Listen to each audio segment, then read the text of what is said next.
Hello, everybody, and welcome to another SoKast special. This time, the breakup. The what? Ooh, the breakup. The breakup? The breakup. Who broke up? Oh, you know, just these two wonderful people that we all know in our life. You know, Loophole they go and by the Pascal name- broke up? Yeah, yes. No, know, Fazzy and I broke up. What? That's breaking news. Well, we'll have to save that for later because Dark Side Phil and Panda Lee broke up, actually. What? I am Freddy Fazfuck, and with me are a bunch of fucking faggots. Oh. First of all, Let's see. we've got the drunk man himself, Dr. Fizz. What up? We have the racist and kids, Evil Table. I will drop kick your ass for calling me that. Yeah, you won't do anything because I'm white. God. We have Mr. Nomad.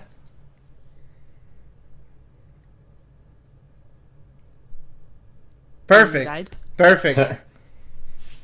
He's dead. Oh, what the fuck? Perfect. And next up, we have my ex-wife, Prideful Zombie.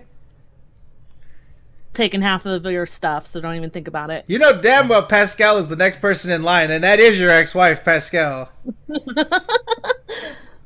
That's pretty gay, but, yes. Pascal?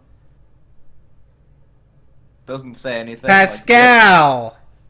Yeah, Unbelievable. that's nice. He dropped the ball.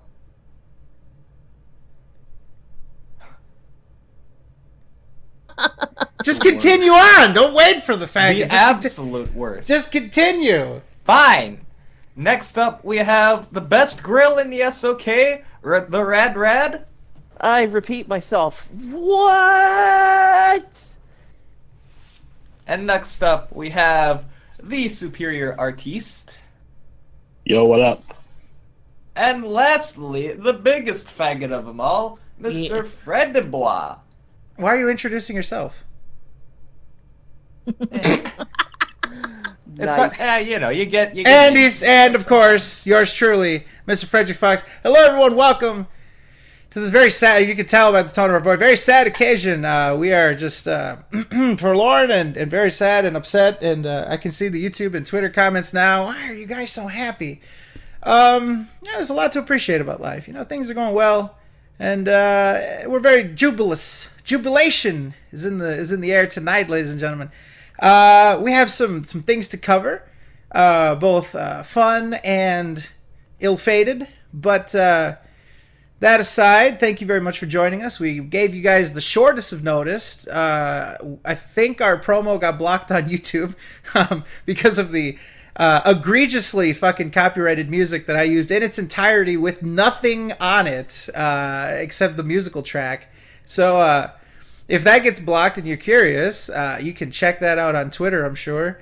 But yeah, okay, so thank you for coming, very much appreciate it. 1,100 people here. I don't even think you could do viewbots on SmashCast, but if you can, thanks for buying those for us, we appreciate it. Alright,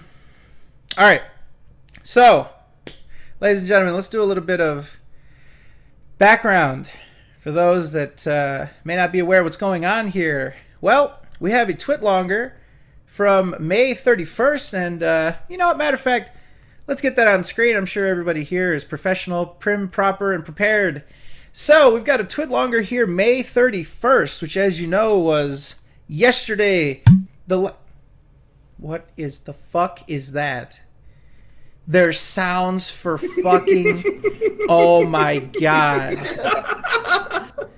That you fizz open the bottle. Always not me. professional. All right. So, anyways, as I was saying, twit longer, May 31st, 2017. Yesterday just so happens to be the last day that you can donate to patreon.com/darksidefred. And it just seems very out of the blue. And people were speculating, hashtag where's Panda? There was much afoot. And we'll cover that after. But let's start here. The scene of the crime. May 31st. Since there's tons of speculation and it makes sense to clear it up, yes, it's true that Leanna and I have broken up. We actually broke up a while ago, and she moved out 2 weeks ago. We purposely agreed to keep quiet to prevent any unnecessary drama on either side, being that we both have public personas, social media presence, and we're still on good speaking terms. This is a personal matter between us, dealing with behind-the-scenes occurrences and feelings that, quite frankly, are nobody's business but our own. I wish Leanna the best. I still talk with her regularly, and we'd both appreciate if you'd respect our privacy on this matter. As in, don't bother asking for details, because you won't get them. In fact, this is probably the only time I'll really address it, as I'd prefer to move on positively and focus on the future. There will not be any videos made on the subject. Thanks for understanding. Ladies and gentlemen, if you weren't around last night, the reaction to this was mixed, right? There were some people that were celebrating, and I don't blame them. Phil is such a son of a bitch that I don't really blame people for dancing on his grave. But other people were very reserved. Other people, oh, how dare you! As if there's some imaginary line that needs to be drawn when it comes to Phil and personal business. You know, like, for example, the line of talking about Leanna's hospital escapades. You know what I mean? There's apparently some certain personal line that people aren't allowed to cross on information that he gives out himself. But I understand the reaction all around. Mine was silence. Out of respect. I decided that if he addresses this like this, right? He sees the speculation, wants to put it to rest, and says, please respect our privacy. This is all we'll say. It's just that it happened. It's not fresh. I said, okay, that's fine. You know what? I won't comment on it. And I actually completed this new challenge I heard about. It's the Don't Tweet About Phil for 24-hour challenge. I actually successfully did that on the biggest news story in the past fucking months. I mean, you know what I mean? That's a big one, right? What you win for a prize, you got to do it for some sort of prize. I earned the respect of some people that, you know, really deserve it. So I think it's more like self-loathing. Some strangers on the internet respect me now. So oh, there wow, we that go. sounds like That's such a wonderful prize. Very important. That's amazing. They're very fair people. They always give you the benefit of the doubt. But anyways, I am sure. Ladies and gentlemen, the challenge was completed more than 24 hours. You can go look on my timeline. But I decided to go radio silent on this. And just so happened that I found out about the challenge afterwards. And I was like, wow, hot damn, I did it without even realizing it. Look at this. But here is the twit longer. Again, the response was, nah, it's fine. It's just fine. We will let this be. Again, some people from the SoK commented on it, did a little dancing on the grave, and that's fine. Everybody's allowed to, you know, react how they want to. But our plan was to not cover it. I mean, we could have gone live immediately. My first reaction was, let's go live. And then I thought about it, and we all talked about it, and we decided to let it sit and see how this develops. And wouldn't you know, God, less than 12 hours later, Phil goes back on this twit longer. Ladies and gentlemen, are we ready to do a little watching together? Yep. Yes. Let's see what happened. do Let's see what happened on June 1st. Today. It's gonna be great. I guess some people were, for some reason, were expecting that I was going to address my personal life on today's pre-stream. I said everything that I have to say about the situation Pause. last night on Twitter. I guess that's it then. All right, we're done. Show's over. That's it. All right, thank you. Said everything All right, you needed to that's say. Good night, everyone. All right, good night, everybody. Thank you. We love you. Go fuck yourselves. Good night. That's my line. Fuck you. Peace out. Wow. Your stole son has your line. dethroned you. All right, that's it. We're done. That's it. All right. Yep. So I don't know Shortest if podcast ever. I don't think we have a giveaway or anything to do tonight, but that's it. That was pretty. That was it. pretty simple. It's almost like we trolled the audience. Like, oh, that's it. That's all. So, all right, cool. That was good. We should be able to do these short like this all the time. Absolutely. What'd you guys think? Good show? Yeah, I think it was great. Yeah, I mean I think we got straight to the point. We didn't waste people's time too much. the intros lasted longer than the show. I thought that was pretty good. We were straight to the point, no bullshit. Wrap that up. Wait, the video's not over? Oh, The watch together as far video's as not I over? know. There's more? All right, well, he's gonna do the Patreon plugs, right? Well, let's give him Yeah. let's give him the honor, the dignity, the respect. Let's have him do the Patreon plugs, and then we'll get out of here. Yeah. fine. All right. All right. And as I said on Twitter, I'm not going to make a video about it, nor am I going to talk about it, because there's nothing to talk about. Right. If you do want to talk, the bottom line is, because of my life, changes going on right now, if you haven't noticed, in the past few weeks, I've actually been working more. You may not have noticed, because I did kind of just slide it in there. Oh, But I've been working a Slide lot it more. in. I don't need that image right Every now. day I've been working. I didn't take any days off in the past 2 weeks. When Oh, I was no taking a days day off off. 1 day a week, I haven't taken any days off. I'll be streaming longer when it's appropriate. So, for example, if I want to do a midnight release, or if I want to do a longer stream than usual, I'm not now conforming or stuck in a set schedule. Let's put pause. it that way. Pause. What way is he put? Hold on a second, ladies and gentlemen. What is that? What is he saying to us? Did he just say that he now has some freedom and that he's not conforming to a schedule? What kind of schedule, Phil? I mean, don't you remember your schedule of wake up around, I say noon o'clock, high noon? Then you shamber on down the stairs. Was it shamble? I don't know what the word is. It's fancy, but then he shambles on Occasionally. shambles on down the stairs for some V8 energy, comes back upstairs, sits down on the serious adult couch with the serious adult pillows, and plays some video games till around let's see, that would be 11 his time, 4 or 5 his time. Then eat a little bit, home cooked meal, of course, scheduled meal. Then go on back up the stairs. If he feels like a second stream, does that too. Then he goes for movie time.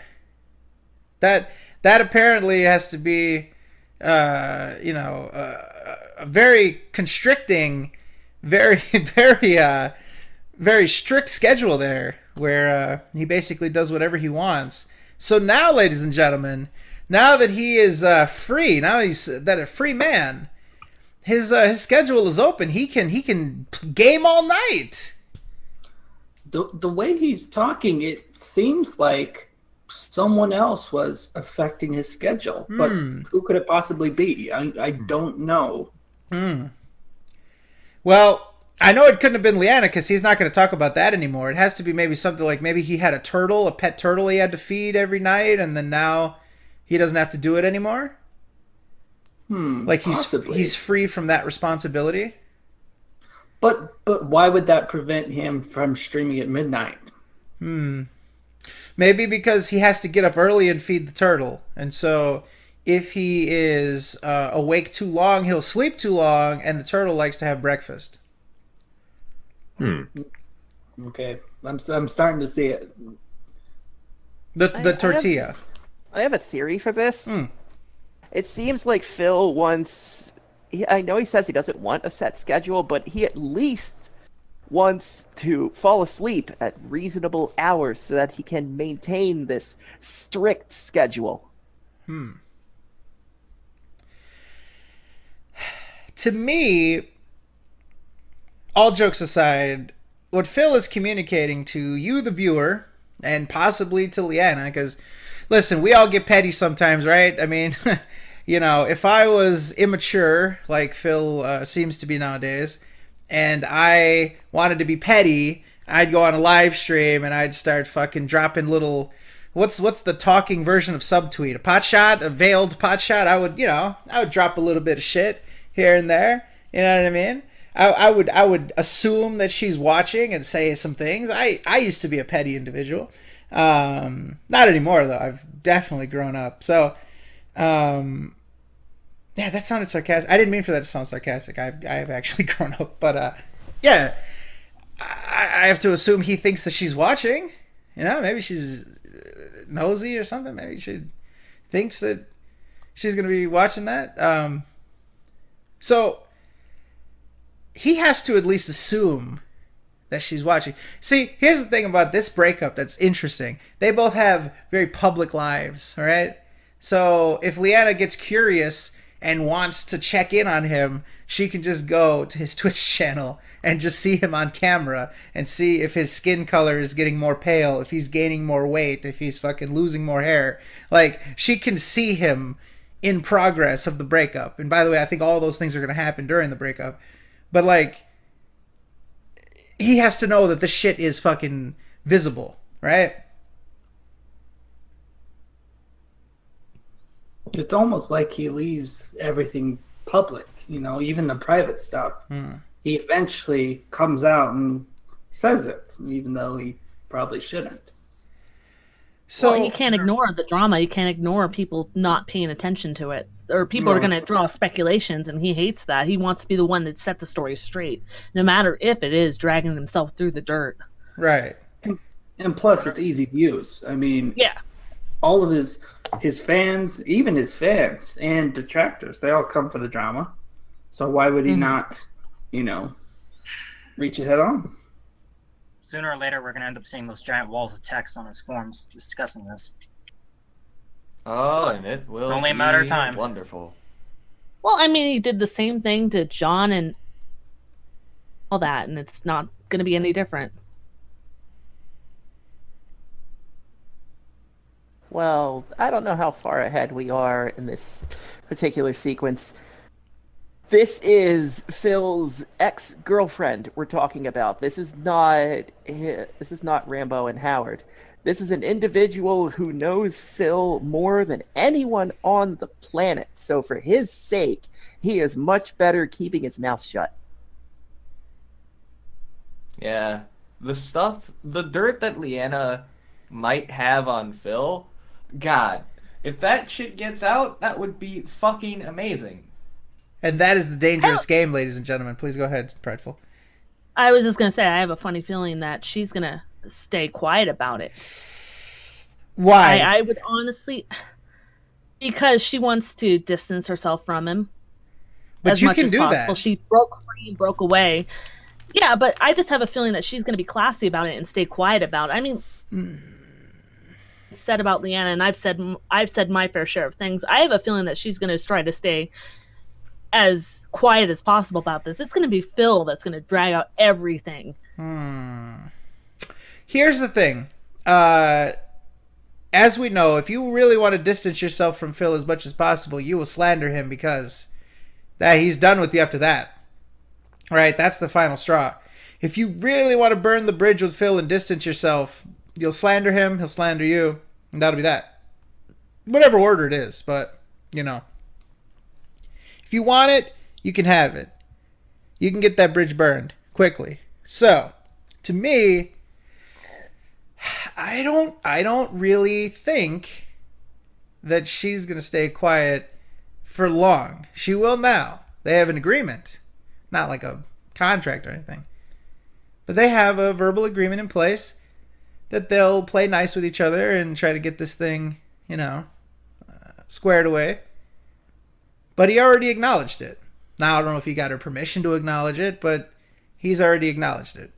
He could have just sort of not acknowledged it at all. Just let people wonder. But, well, the ultimate slander to him would be coming to talk to us. Yes. And Leanna, if you're out there and you want to come talk to us, please reach out to any one of us. We will put you on the show. We'll do a special broadcast just for you, and you can say whatever you want. You know it. What I think is amazing is I saw some people creating like bounties, like, oh, let's start let's start a GoFundMe and give her money to come on and stuff like that. I mean, you know, we're not exactly like endorsing that kind of deal. To pay her for an appearance, I mean, I don't know. It's kind of a gray area, I guess. But yeah, like Prideful said, if she wants to come on, we would love to have her on and give her a platform to... I mean, essentially what I think would happen is I think that Phil is going to say some shit about her, and then I think that she is going to want a platform to defend herself, and so she might do it on her channel. But if she really wanted to get her side of the story out there as much as possible, well, I mean, we've got 1,400 people here watching right now on about 5 minutes notice, so you know, it might be okay of a decision to come on here. But okay, let's finish up that thought. The dangerous game. Phil is playing with fire here because Leanna has so much dirt. The dirt that no one else has. She has lived with this man from the beginning, the aspirations, the we can make it on our own, we can do it, we can move across the country and it'll be us versus the world. She's been there since that. She's been there through the copyright strikes, the YouTube garbage, the fucking swatting attempt, all that stuff. She knows if this man has been talking about us at the dinner table, if he watches our stuff on his little iPad when it's movie time, she'll be able to tell us all the little trinkets we would want to know. She would tell us how much he talks about us, how much he pays attention to us, what he does in his free time, if he really is so strapped for cash, the financial situation. She knows all of those things that no one else knows. Phil is playing with fucking fire. Please, Nomad, go ahead. Oh, no, you good. No, I wasn't gonna say. that was it. That was all I had to say. It seems to me like Leanna would be the perfect person to bury Phil, because she knows everything. And like you said too, like I don't think there's a lot that Phil kept from Leanna. I don't think so. There's not much you can, you know. When you've got, I mean, essentially they were basically married. They were living as a couple, you know. There's not a lot you can keep. Especially when they live together all the time. It's not like they were both going out a lot, going out with their friends and spending time outside the house. Other than Leanna's job, they were in the house 24 hours a day. So. Then you get the whole point of like Phil being like, oh, she doesn't know much about the financials. Like, how can you live with somebody that you're planning to get married and they know nothing about, you know, your financials, what you pay, what you get made for bills and everything like that? I mean, if you're living with this person and you're keeping all that information away from that particular person, I mean, that's going to hurt Phil in the long run if he's like, well, she knows nothing about, you know, how much shit cost and how much I had to pay and everything like that. I mean, that's gonna hurt Phil more than he thinks, oh, well, I'll just shut up Leanna. So, I mean, no matter what Phil does, he's gonna get fucked in the end. I do not admire his position right now because he's got to keep her happy because she has the information to completely ruin him. And if he is being dishonest about his finances and stuff like that, she has the ability to ruin him, ruin his credibility. You know that he has secrets that he's keeping from the fans, and she possesses them. This whole agreement of let's not talk bad about each other essentially benefits him. What's Phil gonna say about Leanna? Oh, she is annoying or something like that. She doesn't. She has a job and stuff. Her internet reputation, whatever the fuck, has no bearing. She doesn't. No one cares about Leanna in that way. People only don't like Leanna as a piece of Phil, as an extension of Phil. And she just got caught up in it. People want Phil. And so for Leanna to agree not to slander him, while it's classy on her end, it's essentially just benefiting him. And so I saw this wild stuff about, oh, he got her a car and he's paying for it and all this stuff. I mean, we don't know any of that. That's for the irresponsible speculation segment after this. After this, but yeah, we'll get there. All right, let's finish this video. We're gonna turn the 10-minute video into 10 hours. Let's do it. Only 6 more hours to go.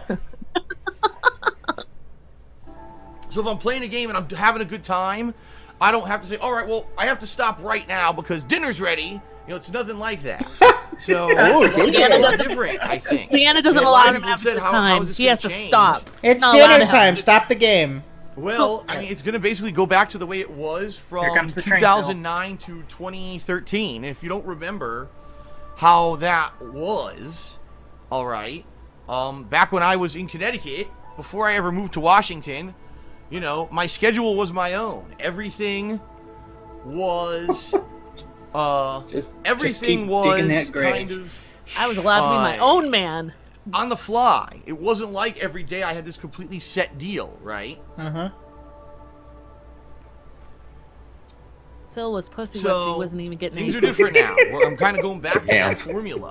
Now, what I'd like to do is I would like to try to at least maintain some kind of work-life balance so that I'm not going crazy here and I'm losing my mind because I'm constantly on stream or constantly making videos and I have no downtime at all. And because I'm constantly alone. I want to start taking a day off every once in a while to do stuff on my own, and you know, there's gonna have that. There's always gonna be that element, but yeah, the bottom line is I'm kind of going back to where I was before the changes in 2014 when I moved across the country and basically my whole life changed. You know, it's gonna be a little different. Yes, back before we bought that serious adult house. Honestly, in regards to we're gonna have a lot more DSP tries it. This is a positive He's not thing. gonna cook for himself. Pause. This is a good thing. It's pause. Positive. This is a good thing. This is a positive thing, ladies and gentlemen. This fresh breakup. The fuck? 6-year fucking breakup that you proposed to, and this is a good proposed to. This is a good thing. Unbelievable. He gave a motherfucker. I'm sorry. Okay, hold on. What sort of sane individual looks at a breakup like it's a good thing? Especially one that you fucking proposed to the bitch. Ooh. Why? Jeez. Why are you looking at this as a good thing? It makes no sense. The only he doesn't way, have to pay for that expensive wedding now. Sorry. The only way I can see this being a good thing in his mind is that he is that fucking shallow of a human being to think that life is better alone. Well, life is strange, my friend. Let me tell you something. That is the theme of this fucking shit. Let me tell you what. They were together for 6 years. They just broke up for unnamed circumstances again. Very close to this whole panic attack thing. Very close to this engagement. He essentially, to what we're to understand, he gave her a ring with the promise to marry her and spend the rest of his life with her. And weeks later, days later, okay? I want you to keep this in mind. Days later, they don't even live together and they're done. All that is gone. And his reaction is, this is a positive thing? How is it a positive thing? A lot of people would be very depressed over this. This is terrible. If I had a significant other, girlfriend, fiance, wife, relationship, 6 years, and it just goes away, I get frowny over a relationship a couple months. This guy's talking about, oh, it's a positive thing. Oh, I'm gonna dust myself off and play more games. Jeez Louise. This was only 2 weeks ago. I'm fine now. You know, 6 years, 2 weeks. The math adds up. Maybe it's really showing that Phil never cared about Leanne to begin with. He didn't. The proposal was a last-ditch effort to keep her around. You know, there was one situation earlier in my life when I had told an ex, fresh off a breakup, that this was a good thing. And I was actually kind of being spiteful. And I learned a lesson from that. It was a very hurtful thing. Kind of screwed her up. We talked about it years later, that was a really fucked up thing for me to tell her. That, like, this is a positive thing. As if, like, the relationship meant nothing. That's what that communicates. when you say like, oh, we broke up and it's a positive thing, it's a terrible thing. Phil is gonna die alone now. This is a terrible thing. You think Phil's gonna find another mate? He's housebound. Absolutely not. This is it. This is it for him. Most likely not. His entire dating profile is on fucking YouTube. Is he masturbated on stream? The way he talks to female characters, fucking all the shit. Like, who's gonna look at this? At least, you know, Phil's age, even fucking young. Who's gonna be like, well, you know, he's still kind of hot. I would date him. You know, I want a guy who's fat and has gout and is 35 and lives at home, and there's no, you know, I hate to say this, but Phil's gonna die alone. That's the truth of it, you know. And it, you know, I want to, you know, if Phil finds something that makes him happy, if he finds someone else, then more power to him. But the way Phil has acted about this entire thing proves to me that A, he's not going to find anybody, and B, he's going to die alone. Oh. You tell me some even remotely attractive female, and you tell me that she will find Phil attractive, because I'm guaranteeing you that there is no one in the world left for Phil. Ouch. I'd actually like to bring up a different topic on this regard.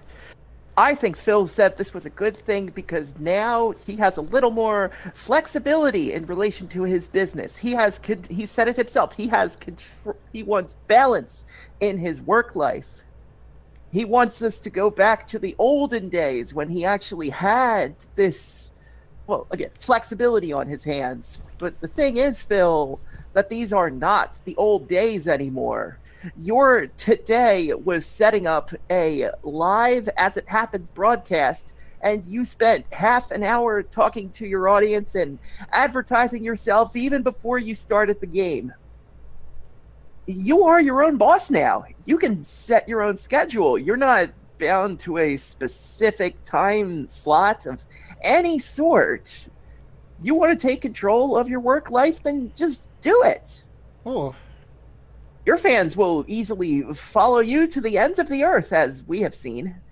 They'll easily be able to keep up with your schedule that changes on a whim. You can do it.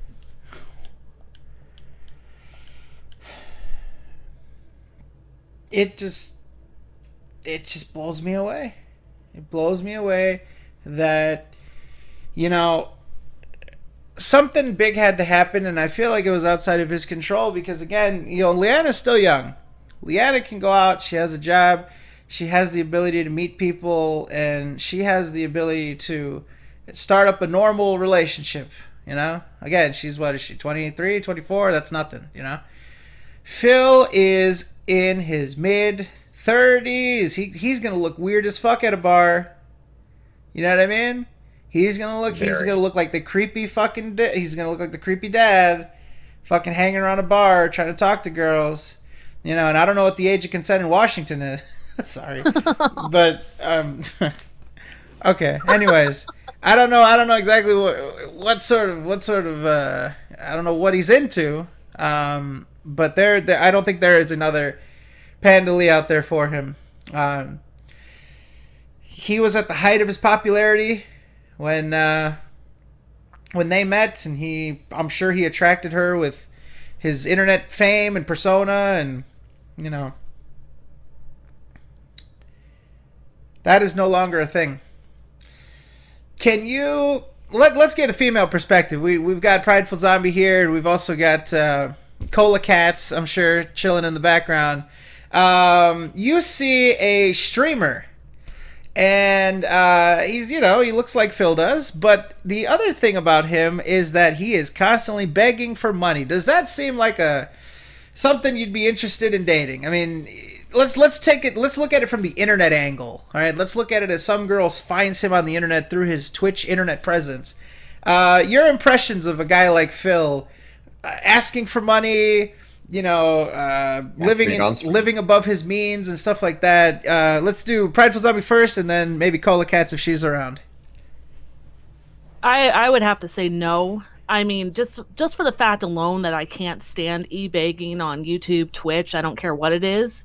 I can't stand e-begging. I can't stand anything like that. So on top of the fact that not only is he a 35-plus-year-old man, someone who's completely desperate and then does nothing to provide for the relationship. I mean, he wouldn't even sit next to Leanna on the couch when they were having their movie time or watch together time. I mean, you got to have someone in a relationship that's actually going to give the other half, that's going to give the other half of you. And I just don't think anyone could be attracted to Phil for the reason of that he just can't handle. He doesn't have the mentality to handle a relationship. He wants everything to be about him. And if he has to work around your schedule, it becomes difficult. Hey. Cola Cats? Yeah, I'm here now. Can you repeat the question? If you were just checking out Twitch streamers and you find a guy like Darkside Phil, he looks the way he does, but the key thing here is that he talks so much about how much he needs money, how much he's in debt, how much he needs your help to bail him out, and that really doesn't give you the confidence in him having a stable household or anything. Does he seem like an eligible bachelor? Is he something that would convey success and an attractive young suitor for you? Man, that's a lot of baggage right up front. I don't know. Wow. I mean, you're supposed to like ease into your baggage, you know, like that's just everything. I feel like it's just really hard to date someone with such a public persona like that if you're not prepared for it, because literally everything you do is going to be on a public platform. Very and good. I don't know, like, how I would feel about that. It's like Phil would have to change a lot to even try and date, if you think about it. Like, sorry, I can't go to the movies tonight. I have to stream this video game and try to make money because I can't afford to take you to the movie. Sorry, I missed lunch. I was sleeping because I stayed up till 5 in the morning watching movies.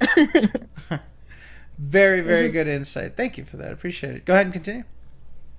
It just doesn't seem like Phil's current lifestyle doesn't leave him open to actually like date like a normal person.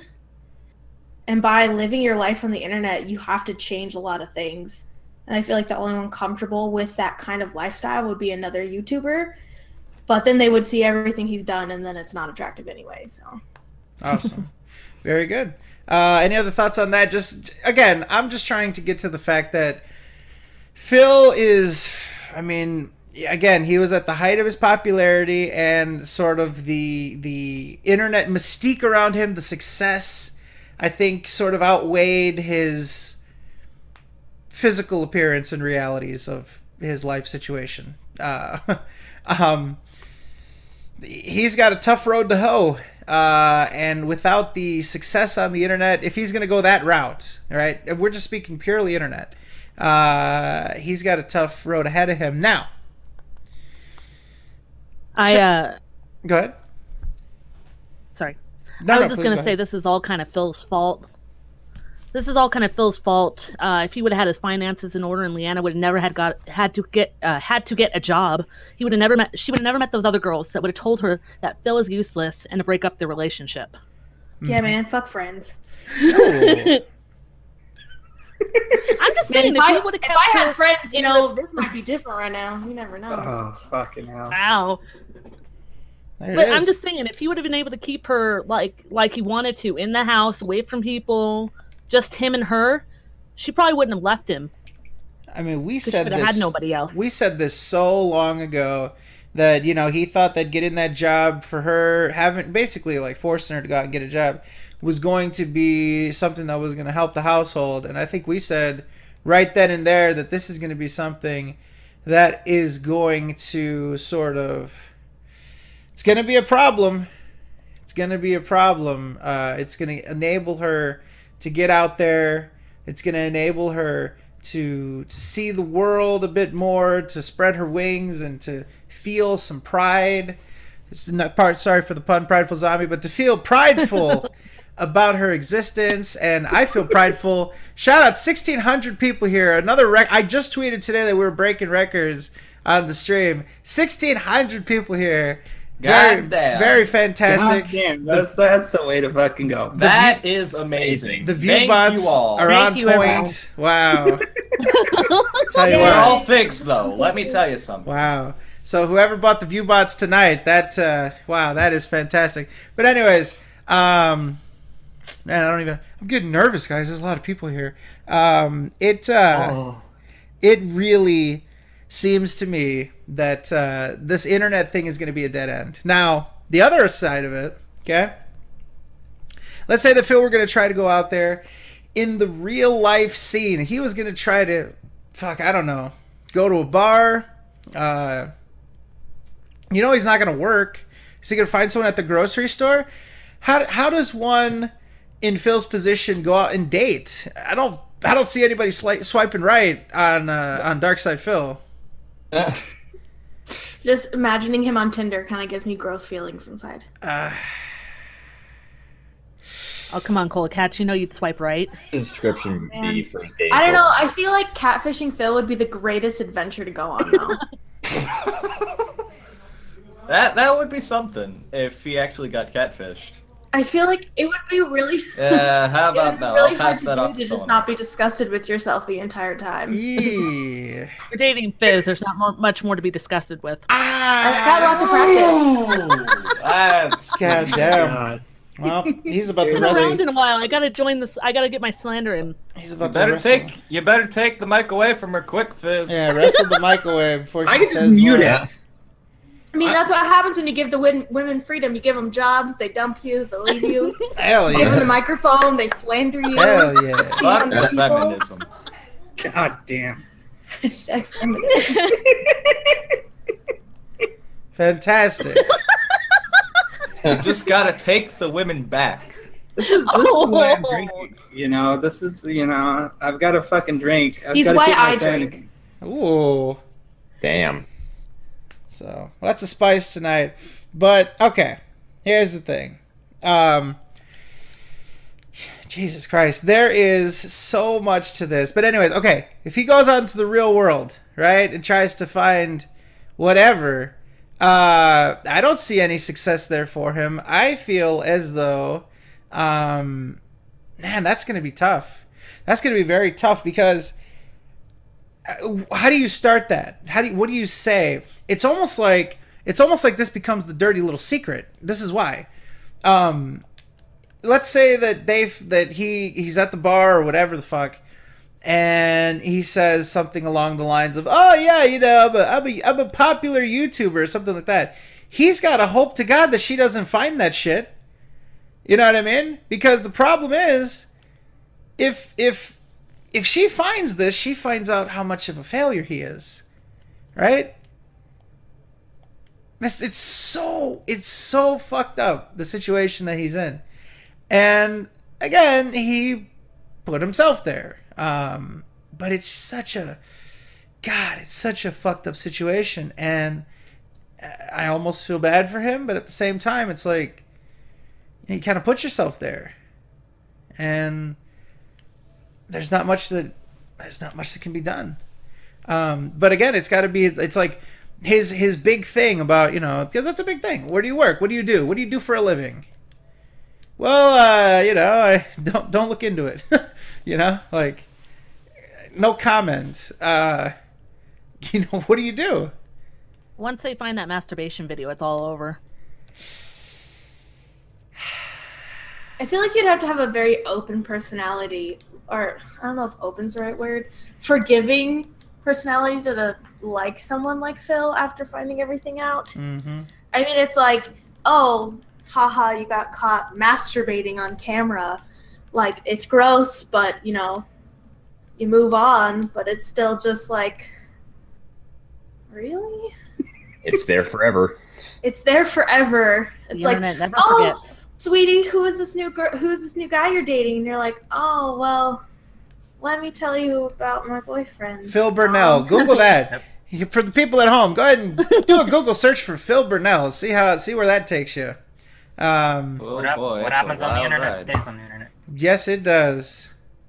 So, But internet antics aside, what does Phil Burnell as a person bring to the table in terms of recreation, how they can spend the night together? I was going to say spend the day together, but we know what Phil's doing during the day. Clickety-clack, you know what he's doing during the day.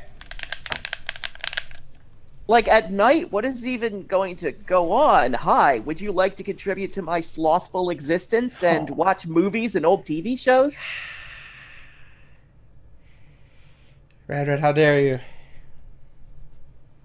If it feel like it's like, hey, I'm gonna stream. You wanna come join me with my stream? But it's a little weird. You can't sit on the couch with me because I have my camera on. Also, I have quote-unquote soundproofing, so you also need to sit outside the room just so there's no weird audio. Downstairs is probably best. 3 And 4 don't hours, say anything that sound unless great? I'm calling you for dinner. You can watch TV. I got Rick and Morty, but you have to listen with headphones. Also, it kind of sucks, but whatever. So, But it gets really good after the 3rd episode. Just stick with it. Yes, it does. Just like Better Call Saul, it gets better after the first episode. Man, season 1, episode 1 was such a drag. Anyways. Okay. So, that out of the way. The point is, just a couple minutes into this 10-minute video, is that this breakup is unexpected, out of nowhere, and really leaves Phil in a bad position. I mean, we can talk about the car, we can talk about the fact that we think... I mean, we'll probably get confirmation on this after all, if Phil did register DSP Gaming and stuff with Leanna's tax ID, because now she is the owner. And didn't we say that was the nuclear situation? That was the horror? If they break up right after she is the legal owner of DSP Gaming and all revenue henceforth, and then they break up and she goes on her own way. If her tax ID is linked to that, that's her money. That's her channel. She is the sole proprietor of DSP Gaming. So he's gonna have to kill that off. You know? He's gonna get fucked. I mean, because he wasn't able to have his own Google AdSense because he's been banned. So if he used Leanna, she's got control over it. You know, what if Phil slanders her enough to where she's like, all right, well, I just got control of your channels. You're done. I mean, that's basically Leanna owns Phil. Yep. It essentially comes off as though this was the worst situation for him in every way. That's why I just can't understand. I can't understand why this had to happen this way. And we'll get into like I said, we'll get into the irresponsible speculation. All right. Anything else on the fact that Phil will die alone, he will not find anything else, and he will have to really settle for something semi-human if he's going to move forward and have some chance at someone making him his din-din. I'm sure his parents must be very proud of him. Oh. Ouch. That's the worst thing that's been said tonight. All right, let's continue. To kind of being more of a master of my time and a master of my life rather than being, well, now we got this constraint here and this schedule here and I got to adhere to this and adhere to that. Wow. Adhere. Right. But we'll see how it goes. Today, double stream with Tekken. I'll have a little bit more flexibility with the streaming. Like I said, I won't have to stop definitively at a certain time or anything like that. So. Who wants to bet he stops at a certain time tomorrow? All right, everybody. He just can't fucking help himself. So that is it. Thank you. And I believe we shall begin now with Persona 5. Sound good? Ooh. Oh my god. Nice. Excuse me. Very, very professional. All right, let us begin with Persona 5. Drinking that gin? Okay. All this Photoshop and fan art, by the way, is wasted on him, TBH.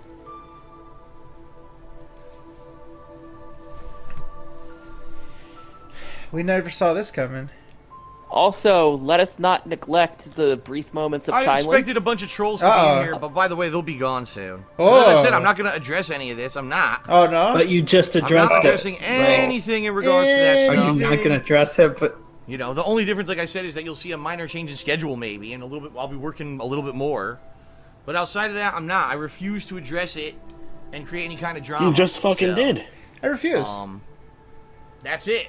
So that's what he had to say. Now he refuses to say anymore, except for in the next 10 minutes. I'm going to be playing Persona today. All right. All right. So are we getting to the Persona gameplay, or yeah? Let's do it. Silence. Fan art. Well, let's get rid of this. Oh, there he is. You know, I'm not stupid. I noticed that we've got over 500 people here on a Persona 5 stream, and typically we only get 200 to 300. So I know there's like 200, 300 people here. And we got, just we in got hopes 1,600, over 1,600. That's not gonna fucking happen. About to hit 17. So. Yeah, 1659. That's crazy. Oh. What's he doing? What are you doing? Brushing your beard? Look at his hair. All right, let's boot her up. He's brushing it. He's booting her up. Giving her das boot. I got a $2 tip. That goatee's fucking terrible. $2 tip.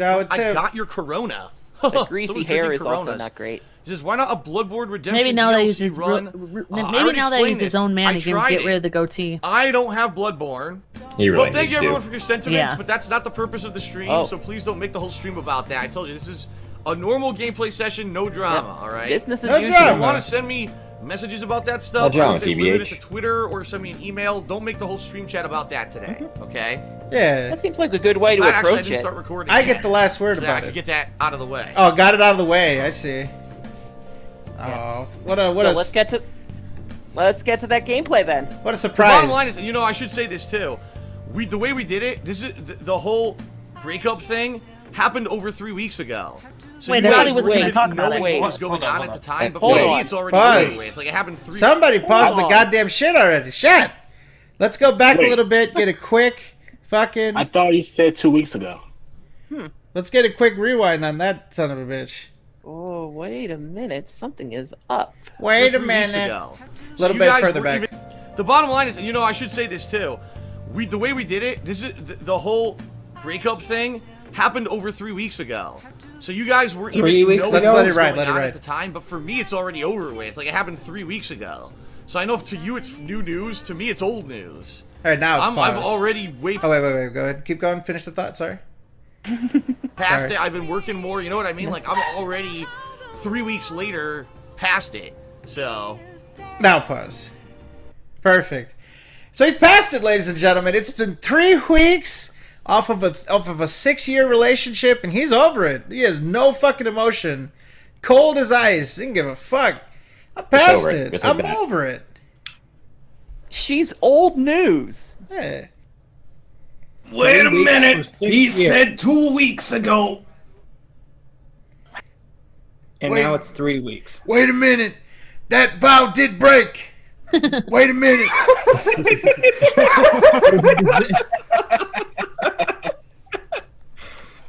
That is amazing. So, ladies and gentlemen, let's adjust the timeline here.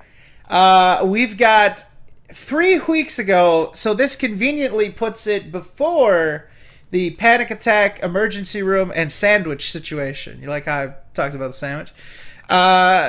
It predates the sandwich situation, even though in the Twitlonger he said that they broke up 2 weeks ago and she's been gone since.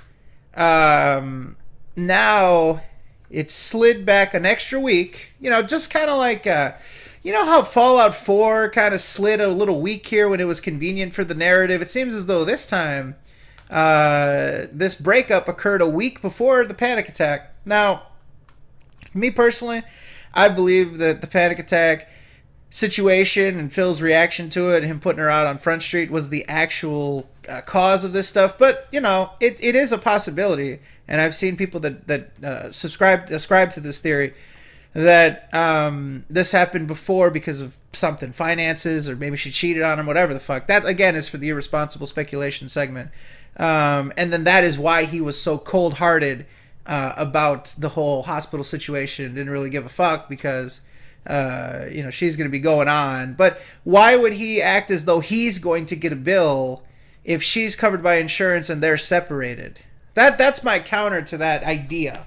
the idea that this did legitimately happen before the hospital situation, why would Phil then get on camera and act as though he's going to be financially burdened by this if by then they were already separated and you know what I mean? Why would he be obligated? Plus she has insurance, so anything spilled over would be her parents, and she has a job. So to me, it seems as though they still were a couple and he felt financially liable for her because they were a couple. You see what I mean? Now, what if they were broken up and Phil just basically used that entire thing for monetized views, for clickbait? The hospital thing? The hospital thing. He did. I would take him at his word. You know, he did go there. You know, he fucking. Of course, he focused on the car first because that was his property. You know, his property over her. I mean, if they were broken up, he'd be like, "Oh, I need to get the car because that's mine, and you aren't mine." But then he's like, "All right, well, I'm already this far in.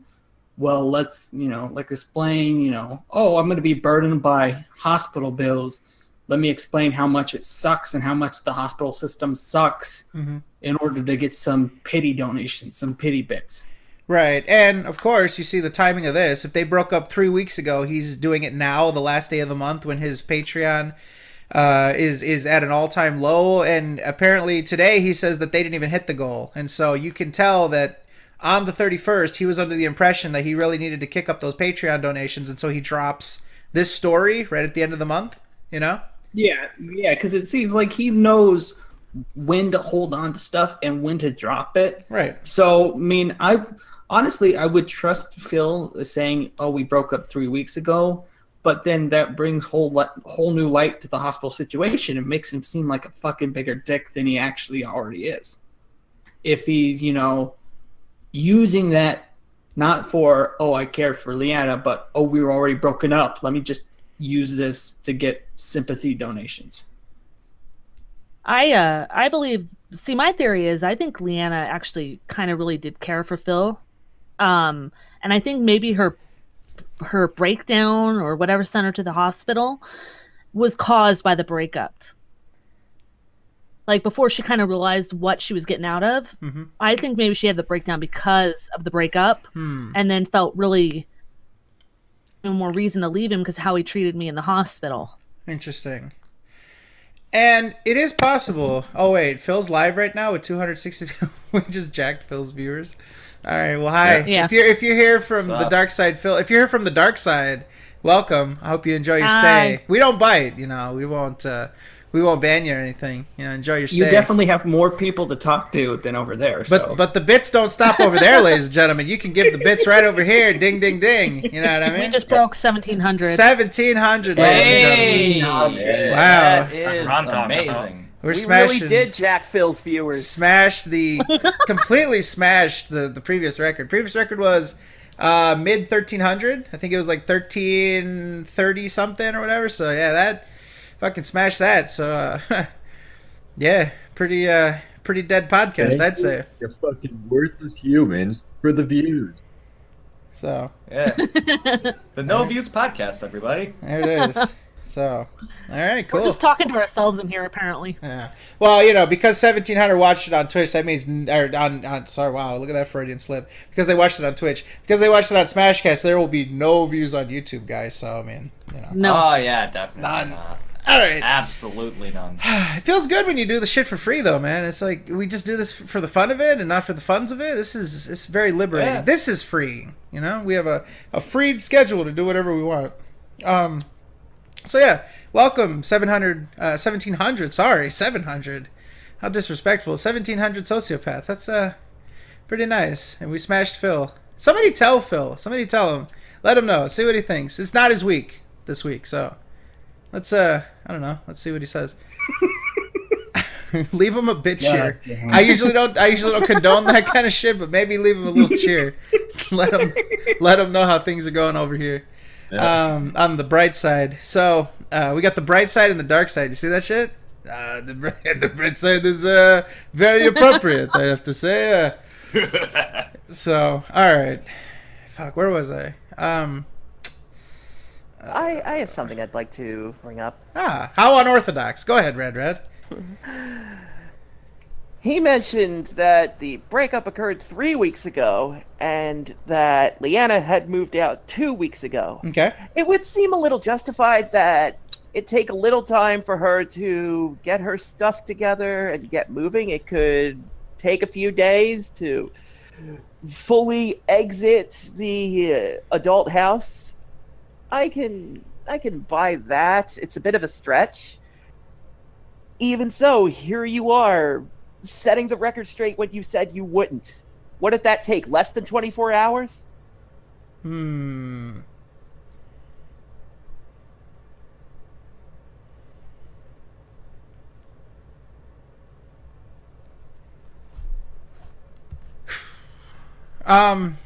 Silence. Yeah, sorry. Yeah, somebody else filled that one. I was tweeting something. Very unprofessional.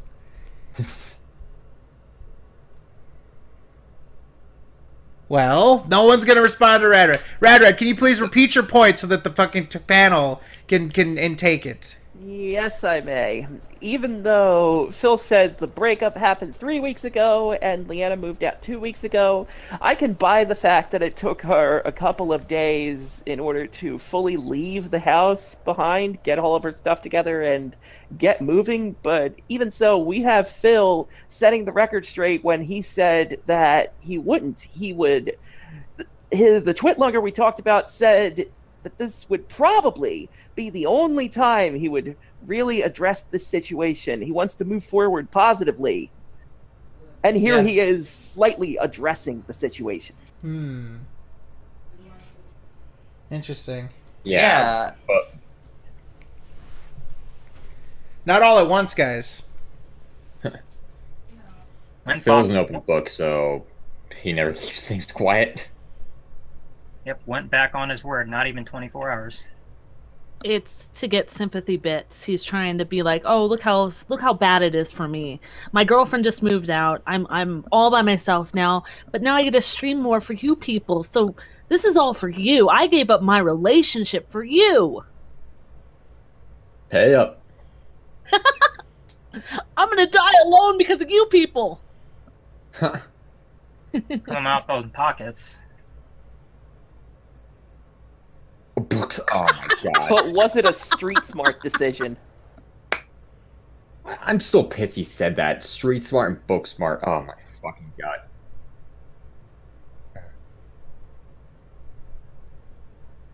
It's not very street smart to get engaged to somebody and then break it off just a couple weeks later. That's not very street smart to me. Okay, let's sort of finish on this thought before we continue on with the video. Again, not even 12 hours and he's already playing with fire. Phil can't fucking help himself, and this is not, under any circumstances, a good idea for him to be doing this. He is communicating to her and the world that this breakup was a good thing. No remorse, no sadness, just the only things he's expressed about this is the desire for secrecy and that it's a good thing. Nothing about how I'll miss her, nothing about how this is hard, nothing like that. The only things that we're seeing here from the Twitlonger and from his community... Now, there's a few tweets that he did, like response tweets that I don't think a lot of people saw, where he's like, it's been hard, stuff like that. But the main flagship material that he's putting out, a Twitlonger and his stream, he is conveying almost a relief, like a weight has been lifted off of him, that this relationship is now over. And he's explaining to the viewers how this is now a positive thing for him and for you. That playtime is just getting started because mom is out of the house for good. I moved out, figuratively speaking. I moved out of my mom's house, and so now I can stay up as late as I want, and I can have ice cream for breakfast and stuff like that. It's like... It's the worst possible thing that you can convey publicly on a person who has your number. She holds his fate in the palm of her hand. And that's not good. Final thoughts on this before we press that play button. Well, well, at least he hasn't made any videos on the subject. Let me just knock on wood there real quick. That didn't sound like real wood. Oh man. Stop knocking on plastic. Rad would knock, but he's not in pre-stream right now, so he's. I'm good for you. Do you think Leanna got to keep the $130 engagement ring? Probably. I would not doubt it in the slightest. Yeah. She's the one who picked it out. I mean, of course she's going to keep the ring. I don't know. I could see him being petty and saying you need to get back the ring. I paid for the fucking ring. I'm going to get the fucking ring. I bought that 2 years ago, or a year ago, whenever the hell he bought it. Whenever the hell she picked it out. We're engaged. We now get half. Just remember something. He did ask for that fight stick that he gave Howard back when he fixed it, so he might have actually asked for the ring back. Oh, damn. Yeah. Missing diamonds, selling for 400.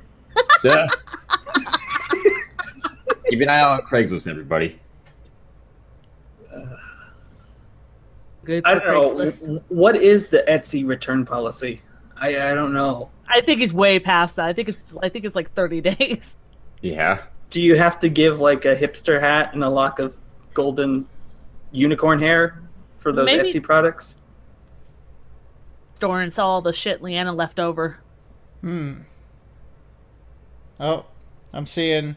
I just saw Flaming Claw. He tweeted this picture from the Hitbox or from the Twitch chat of Phil's. The SoK have 1,700 viewers right now. It's sad, but they've been, what does that say? 1,700 retards, all with the help of viewbots. And then he got timed out for 600 seconds.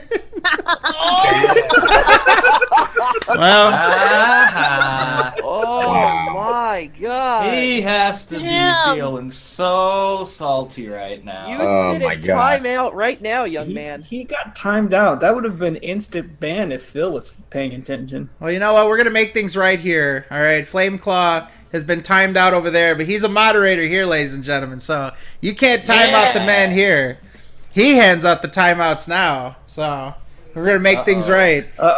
You gave him the power. Flameclaw is a moderator on a stream that's actually relevant. Look at that, an attended stream. Wow, look at that. That's unbelievable. Flameclaw, don't ban me. I've always been your biggest fan.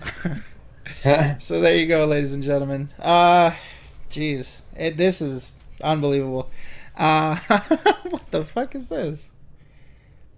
What is this? Oh, okay. We have viewbots. I didn't know that. Yeah. Yeah, these viewbots are very expensive for our non-profit organization here. It breaks us financially, and so thanks to Mr. Moneybags for purchasing the viewbots for us. It really helps us out to be #1 far and away on Hitbox. Smashcast. Sorry. Smash Cat. Sorry. But all right. Anyways, ladies and gentlemen, we probably have to continue here. Is there anything else we need to wrap up on this before we actually do continue? We're talking about Phil playing with fire, how Leanna holds the whole world in her hands. Quite simply, we are looking at a social media Cold War. Essentially. Hit us with that play button.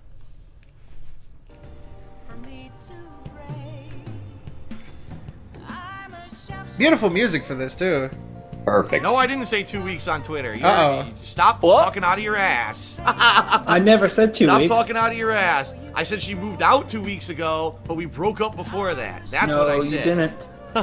I love how people like to spin shit. They're trying to microanalyze what I said to find a flaw, when in reality you're just fucking microanalyzing bullshit, looking for drama that doesn't exist. How can you microanalyze what Pause. Yeah, give that a pause, Ruski. Drama that doesn't exist, but you guys broke up, and we're talking about how you guys broke up. What are you talking about? We're not microanalyzing for inconsistencies. We're just reading what you put. You put out a statement. That Twitlonger is basically a press release that we broke up. That's what that was. It was a corporate press release. We'd appreciate your consideration of our privacy in this matter. That read like a WWE Future Endeavors press release. Yeah, dude. Triple H hand wrote that himself, man. Wish you the best in your future endeavors. Phil. And again, I know his fans are going to say the same shit. Like, oh, you guys are microanalyzing, which I'm not a scientific man. I don't know if microanalyzation is actually a thing. But this is the thing. Again, we're just reading the language. We're not microscopic analyzing anything, right? We're just looking at it.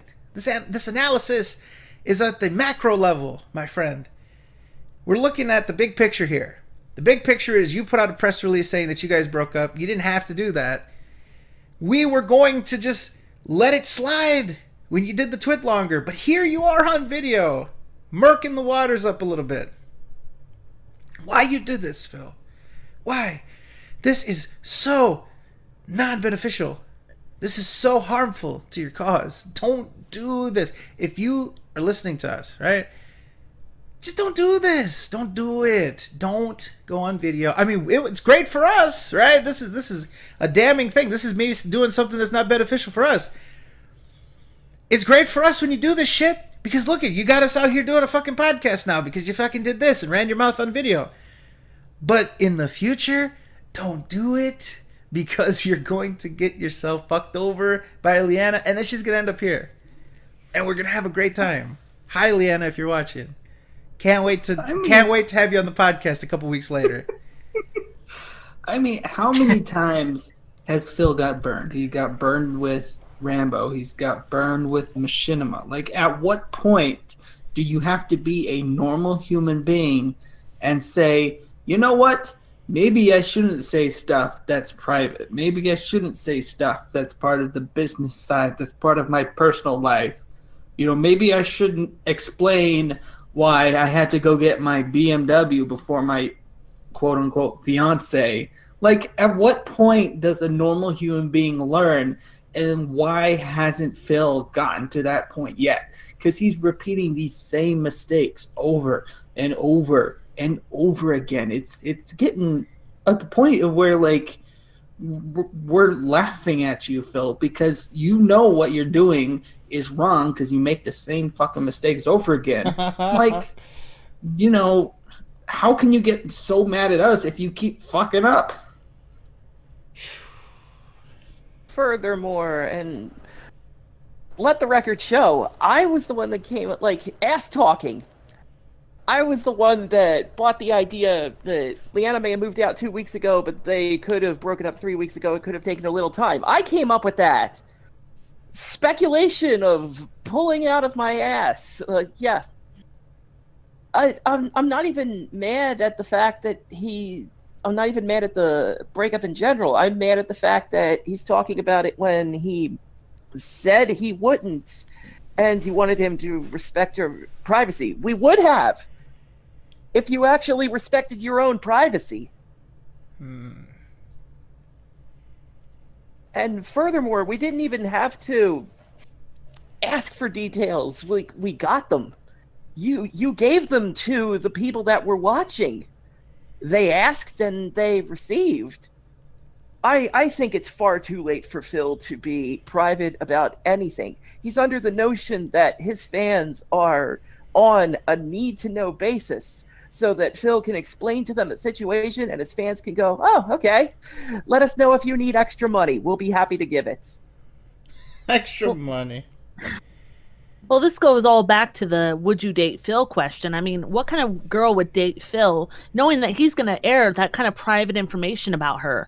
I mean, I'm sure Leanna never wanted anyone to find out that she went back to the emergency room or went to the emergency room multiple times with panic attacks over the span of their relationship. I mean, what kind of person is going to sit there and be like, oh, it's okay, go ahead and tell them that I'm in the hospital and they had to give me a pill and you decided to go get the car before you came to see me. It's okay, go ahead. You know, I think Phil actually did a comment. Hold on, somebody like did a quote of the text, but I didn't see a screen cap of it. Let's see. So the quote that I have, I can't confirm this because I don't have a screenshot, but apparently it says, Phil says, well, I'm not a retard, so no, I'm not watching the SoK. Come on, come watch us. It'll be great for you. Man. Come join us. You know you want to. We're almost at Do a step 1800. above and actually, come on, tell your side of the story, Phil. Maybe, if you come on and tell your side of the story, maybe we'll shut up. Phil, we'll do you a favor, okay? We've got a really big stream here going on, and I know you've got a small... How weird to say, right? Imagine 3 years ago when we started with like 40 viewers and stuff. But anyways, Phil, we've got a pretty big stream here right now. It would get you some exposure, right? I mean, there's 1,800 people here that would love to hear your side of the story. Maybe this will do you some good. Maybe you'll get to spread your word further than you could on your platform. Who knows? But guys, if we could get Phil and Leanna on here at the same time, we'd have our own live Jerry Springer. Oh man. Man, just a quick story. We were actually looking at the SmashCast, formerly Hitbox statistics, and we were having a conversation talking about the old days, and we were like, I wonder how far the analytics go. And we were looking, and our first episode did 44 viewers peak. Yeah, 44, and it was around there for like the first handful, and like the biggest one we'd had was like 100. Mod Madness was like 100 something. So yeah, it's weird, and I never thought I'd be comfortable speaking in front of a shit ton of people like this, but yeah, it feels natural now. So yeah, we've come a long way, and unfortunately for Phil, he's going in the opposite direction, and that's what we're here to talk about. I mean, really. God, there's nothing that Phil has succeeded with right now. 1,800. We reached 1,800. Awesome. 1,800. Wow. Damn. This is just getting better and better. Wow. Bots, those bots. Whoever paid for those bots, thank you so much. Fucking money bags paid for the damn bots. Fucking money bags here. Whew. Do you think we'll reach 2,000? Do you think that's a possibility? I don't know. That's lofty. Hey, who knows? We keep going up at a substantial rate. I think we can break 2,000. I don't think we could get to 2,000. Hey, Pascal, you were making a point. What were you saying before? Pascal was speaking? Do you still have him muted? Oh, I have him muted. Oh, yeah, that's right. Whoops. Pascal's been muted. Tonight. Yeah, you interrupted him like twice. Oh, that's so good. Yeah, Pascal has been heard for the first time on the air right now because I unmuted him. Oh my god. Wow. Oh my god. Oh my god, Fred, you're a fucker. What? You were eating on the microphone, so I muted your bitch ass, and then you left, so I was like, good. That's why they couldn't hear me earlier when you were doing the fucking introductions, you asshole. Oh yeah. So yeah, you can talk now if you want. The views are gonna just drop, but yeah, go ahead, you can talk. What I was saying before Fred interrupted me was how many times can you shoot yourself in the foot until you can just you can't balance anymore? Yeah. He shot himself in the feet so many times. How was he still able to stand up? Yo.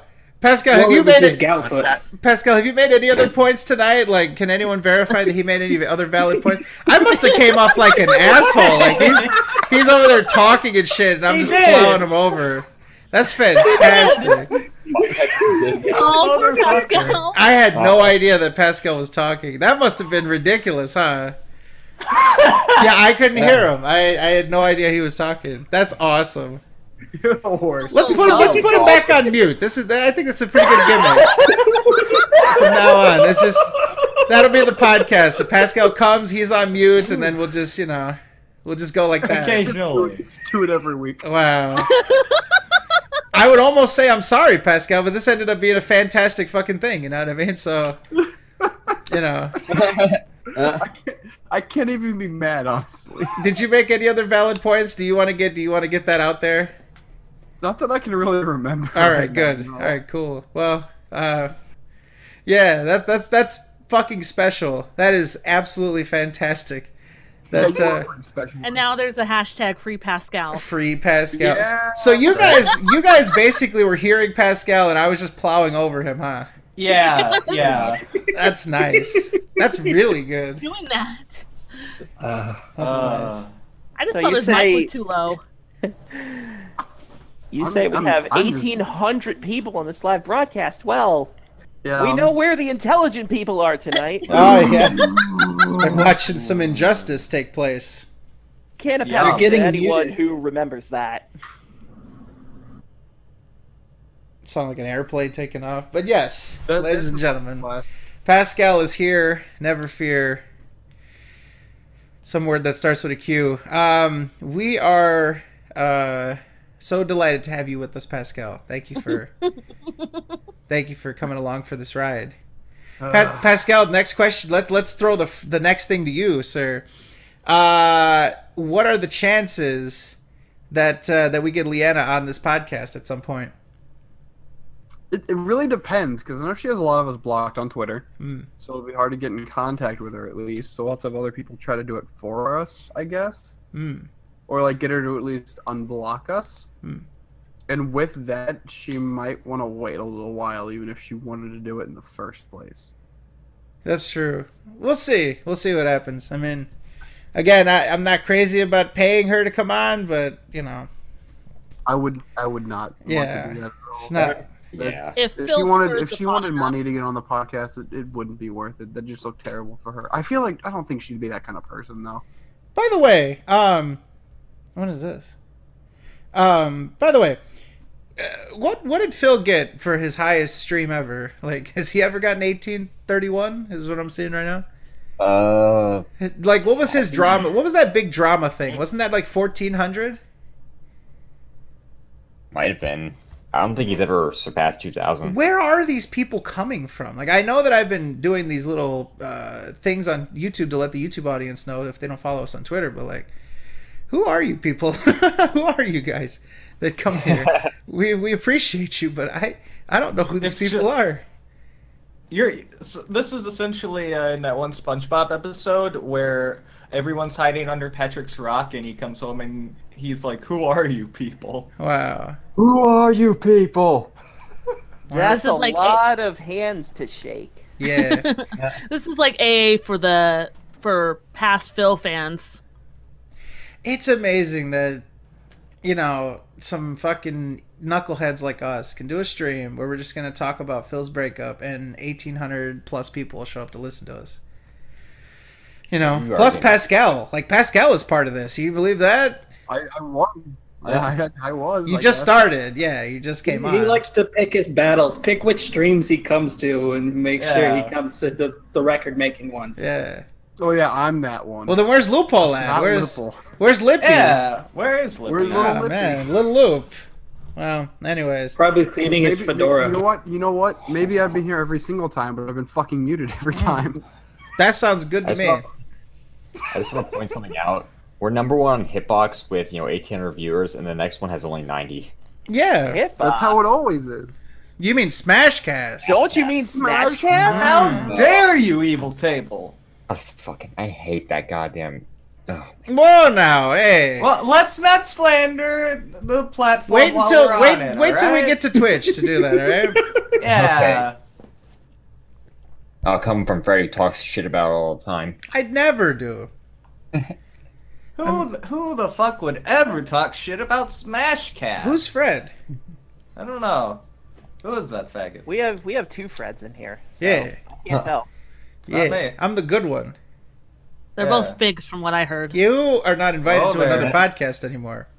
You're out of here. She gets the Pascal treatment. Fuck yeah. We should have that be a thing. Like, oh, you're getting Pascal'd. That's what you get for divorcing me. That's okay. I didn't want you as a husband or Fred as a father-in-law anymore. Although I think I'll still talk to Fred. I think that'll be okay. Oh! I'd rather talk to Fred. Look at that. You want to talk to Fassy and give him an excuse to leave his room? Like father, like cuck. Look at that. That's fantastic. Look at that. Well, Is that Lois in the chat? The hell is that? What? Lewis. Lewis is in the chat. Lewis, get on Discord. Somebody send Lewis the link. I want to know what Lewis has to say about this. Yeah, get Lewis on. It's the most important thing for me to figure out what Lois has to say about this situation. No, TBH. We should take guest callers. He's gonna be too tired, TBH. Yeah, let's take guest callers. Lewis is the first one. Lewis, get in here. we will halt the show to a screeching halt just to get Lois. Get him. We've been on this. Come on, Lois. This video is only 6 more hours, dude. Don't worry about it. Wait a minute, we're bringing it to a halt now? Hell yeah. Get fucking It's only a Lois. 10-minute video and we're only 7 minutes in. Yeah, we're good. Get Lois. I mean, here's the thing. I mean, we're basically doing the free-flowing conversation in addition to the fucking... What's the truth about Fred Fox? What is this? Yeah. Oh, don't remember the You Slender changed video? it to the cat picture, you fuck ass. I think we need to put it in the watch together. That absolutely needs to get in the watch together. That needs to get in the watch together. Everybody's getting fucking muted. Everybody's getting muted. Nah, this is ridiculous. That's gonna be a let's enjoy for the ages. I don't enjoy this. Yes. No one cares. We're gonna do it anyways. This is ridiculous. Fuck yeah. Well, anyways, back on topic. This is a professional operation here. Hey, Red. Yes. Play. Look at that music. Yeah.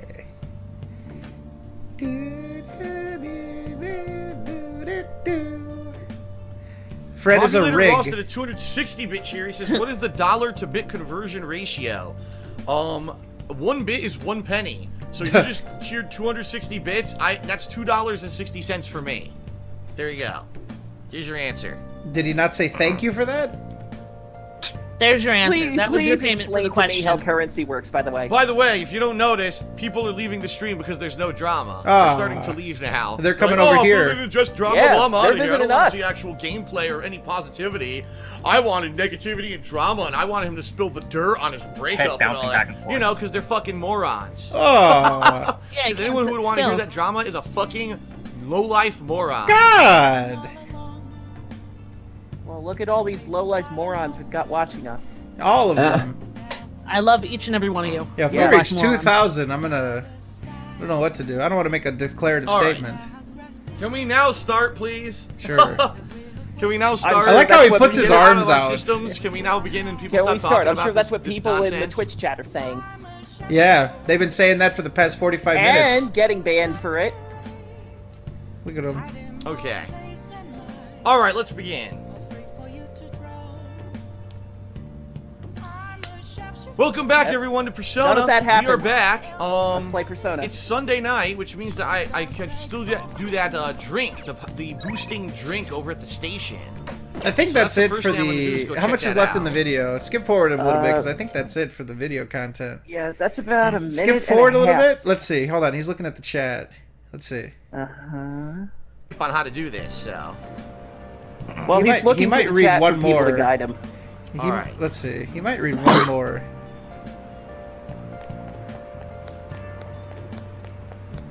Alright, we'll go ahead. We'll end it there. I think he had one more thing to say, but I rendered a long video in the heat of the moment, and so I think he said one more thing afterwards that I put on Twitter. I don't remember. What else did he say during that stream? I know he said something during the gameplay. Let me be really unprofessional for a second and look on my phone and cheat, because I posted this. I just don't remember exactly what he said.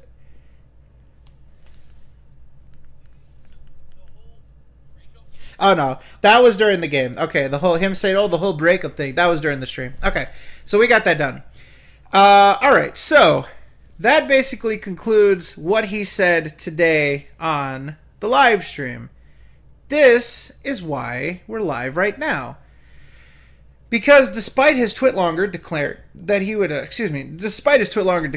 would love to have privacy on the matter, he would love for people not to talk about this and microanalyze it, he decided to go on live stream and to spill some more beans. And so this is where we are at now. There's one more thing I want to watch before we get to the, we got other stuff to do. We could watch the Friday the 13th antics, and I can give you guys a nice little story about that. Let's grab that. Truth about Fred Fox. Fine. You know what? Fuck you. Throw it in. I don't care. That's unrelated, though. Hold on. Hold on. Let's do the Yanu video first, and then we'll do your stupid fucking Fred Fox video that is going to completely derail everything. I wish I didn't unmute you. You were so fucking hate you. Wow, 329 parts of Persona 5. Where's that Yanu video? I got linked to it earlier today. I don't even know how to spell Yanu. YAANU. That doesn't give me anything. That doesn't give me what I need. That quality content. That's interesting. Yeah, that doesn't give me what I need. Let's see. Sort by upload date. Nope, doesn't give me what I need. I gotta slide into my own DMs to find this one, ladies and gentlemen. We'll go. Like Lois, I see you in the chat. Join the Discord. Yeah, get him. Lois. Come on, Lois. Lois. Lois. I can send you the link if you need it. Yep, send it to him. Yeah, somebody sent me the link to this. I asked them. I was like, "Where'd you come up with the timeline?" Oh, I think it's this guy. No, that's the car guy. Who was the guy that sent me this? Fuck. Oh, here we go. It was at Goutside Phil. Yes. Thank you, Goutside Phil. Leanna's last known... Yeah, okay, here we go. Here, let's grab this, put this in the watch together, and we'll get back on track. Sorry about that. We're taking a little SoK traditional field trip, as we have so many times in the past. There you go. It's in the chat. If you can, in the watch together chat, if you could put that into the shit and give us that quality content. Does it work right, Ed? Yeah, it's working. You just want to go ahead? Give it a play, Ruski. Wow, that was close. I beat this high-level Bacanary. Damn. Swamp Thing wins. Now, this was May 18th, so this was 2 weeks ago. Alrighty then. That was freaking a good match, man. I don't know. Probably that Black Canary never fought a Swamp Thing before. Nice. I can't believe I beat this freaking Black Canary, level 14 Black Canary. Some jerk who stole Phil's property. Yeah. Good which match. is illegal, by the way. Yep. We're all going to jail. Only in 23 states. Where you going? Going to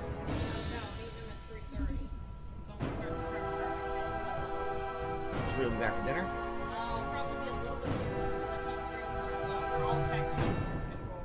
Alright, yeah, text me, but we're definitely still doing dinner, right? Okay. Doing dinner. Doing dinner. That means you're still gonna cook for me, right? Yeah. I can't hear you. Ooh, can't hear you. Didn't even hear her. Just brushed her off. Man, I wonder. All right. What a caring fiance. More swampy. If this guy just spams projectiles, I'm screwed again. Fortress of Solitude. It's like Rad, right? Yeah, all that projectile spamming I did. Maybe we could do that too. Maybe we'll watch your match with them. Yeah. Leanna has not been seen or heard from by Phil since this event. When asked by investigators, co-workers at the local mall claimed that she is on a staycation with her close friend known as Bible Tyrone. What follows now is an audio-enhanced version of the prior clip along with approximate subtitles of the conversation being held. If you're able to identify information about Leanna's whereabouts or dialogue, darksidephil@hotmail.com, blah, blah, blah, blah. God, that goes really fast. Get ready with that volume knob. Fuck. God damn. Good match. I have headphones on. Oh, shit. It's loud as fuck! Whoa. It's not that loud. No. Where you going? Going to, No, meet them at 3:30. Should we be back for dinner? Probably a little bit later. I'll text you so we can go over there. Alright, yeah, text me, but we're definitely still doing dinner, right? Okay. Okay. Dr. Fate. Unintelligent. I can't hear you. Headphones on. Superman looks like the actor. Henry Cavill, I think his name. I don't remember his name. He was from the Tudor. He was from the Tudors. Alright. Swamp Thing. More swampy. This guy just spams projectiles. Fresh off. Alright, so let's kill this feed. There you go, ladies and gentlemen. So, Sorry for the fucking shit. Okay, so. Come on. There we go. So, she's meeting someone on the 18th. The 19th is when the store was taken down. 18th, she's meeting a man at 3:30, and Phil's only concern is, taking off the headphones, of course, are we still doing dinner? To which I assume means, are we going to have you cook for us? That's the only thing he cares about. Hey, are we going to have dinner? Fucking pops the headphones off, we're going to have dinner? As soon as she says, yep, headphones back on. Oh, honey, I can't hear you. Wow. Damn. Something's going on here. This is the last time she was seen or heard from in that household. That's Never again. And just the way he fucking rushes her off at the end is just like, she's like, oh, you know, look at this. I want to add this piece of information. He's like, huh, okay. Yeah, no. Just keep talking. He just fucking didn't say anything, just ignored her. Yeah. And then she left and she disappeared into the night. Mm-hmm. Never to seen again. Now, one final piece of the puzzle is going to be Leanna's Instagram. Ladies and gentlemen, we're going to take a little field trip over here. I'm going to link my compatriots, the very same. Here you are. Let's take a look at what even got our gears turning. Now, it was a little bit of hashtag irresponsible speculation. I think that's what we'll name this segment. This will be the last segment of this ilk, and then maybe we'll go and look at some other fun stuff. I'll give you guys some on screen there. What started as irresponsible speculation was just kind of, where is she? He's not mentioning the black currant. He keeps flip-flopping between my fiance and my girlfriend. He's not mentioning her at all. He sure seems to get quite triggered when anyone brings her up. He really draws the line at, don't mention Leanna or else I'm going to rage quit. And so people started putting things together. It wasn't until 2 days ago that Leanna tweets out this picture of a mystery cat. And what was very frustrating about this whole thing is that she just tweets out a cat that says meow, and a bunch of people respond to it, and she goes out of her way to not respond to this. So people start to wonder what's going on, because usually Leanna responds to her Instagram comments. She'll usually just say a couple things here or there, at least one. In this case, nothing. And so what we have here is a cat, of course, a burden on humanity, as you guys know how cats are. But that couch looks very unfamiliar. Have you guys seen this couch before? Does this look like a couch of the Burnell household? I have not. Yeah, not that I Not know at all. I haven't seen it. So people started wondering what the fucking fuck is going on here. And we end up with this.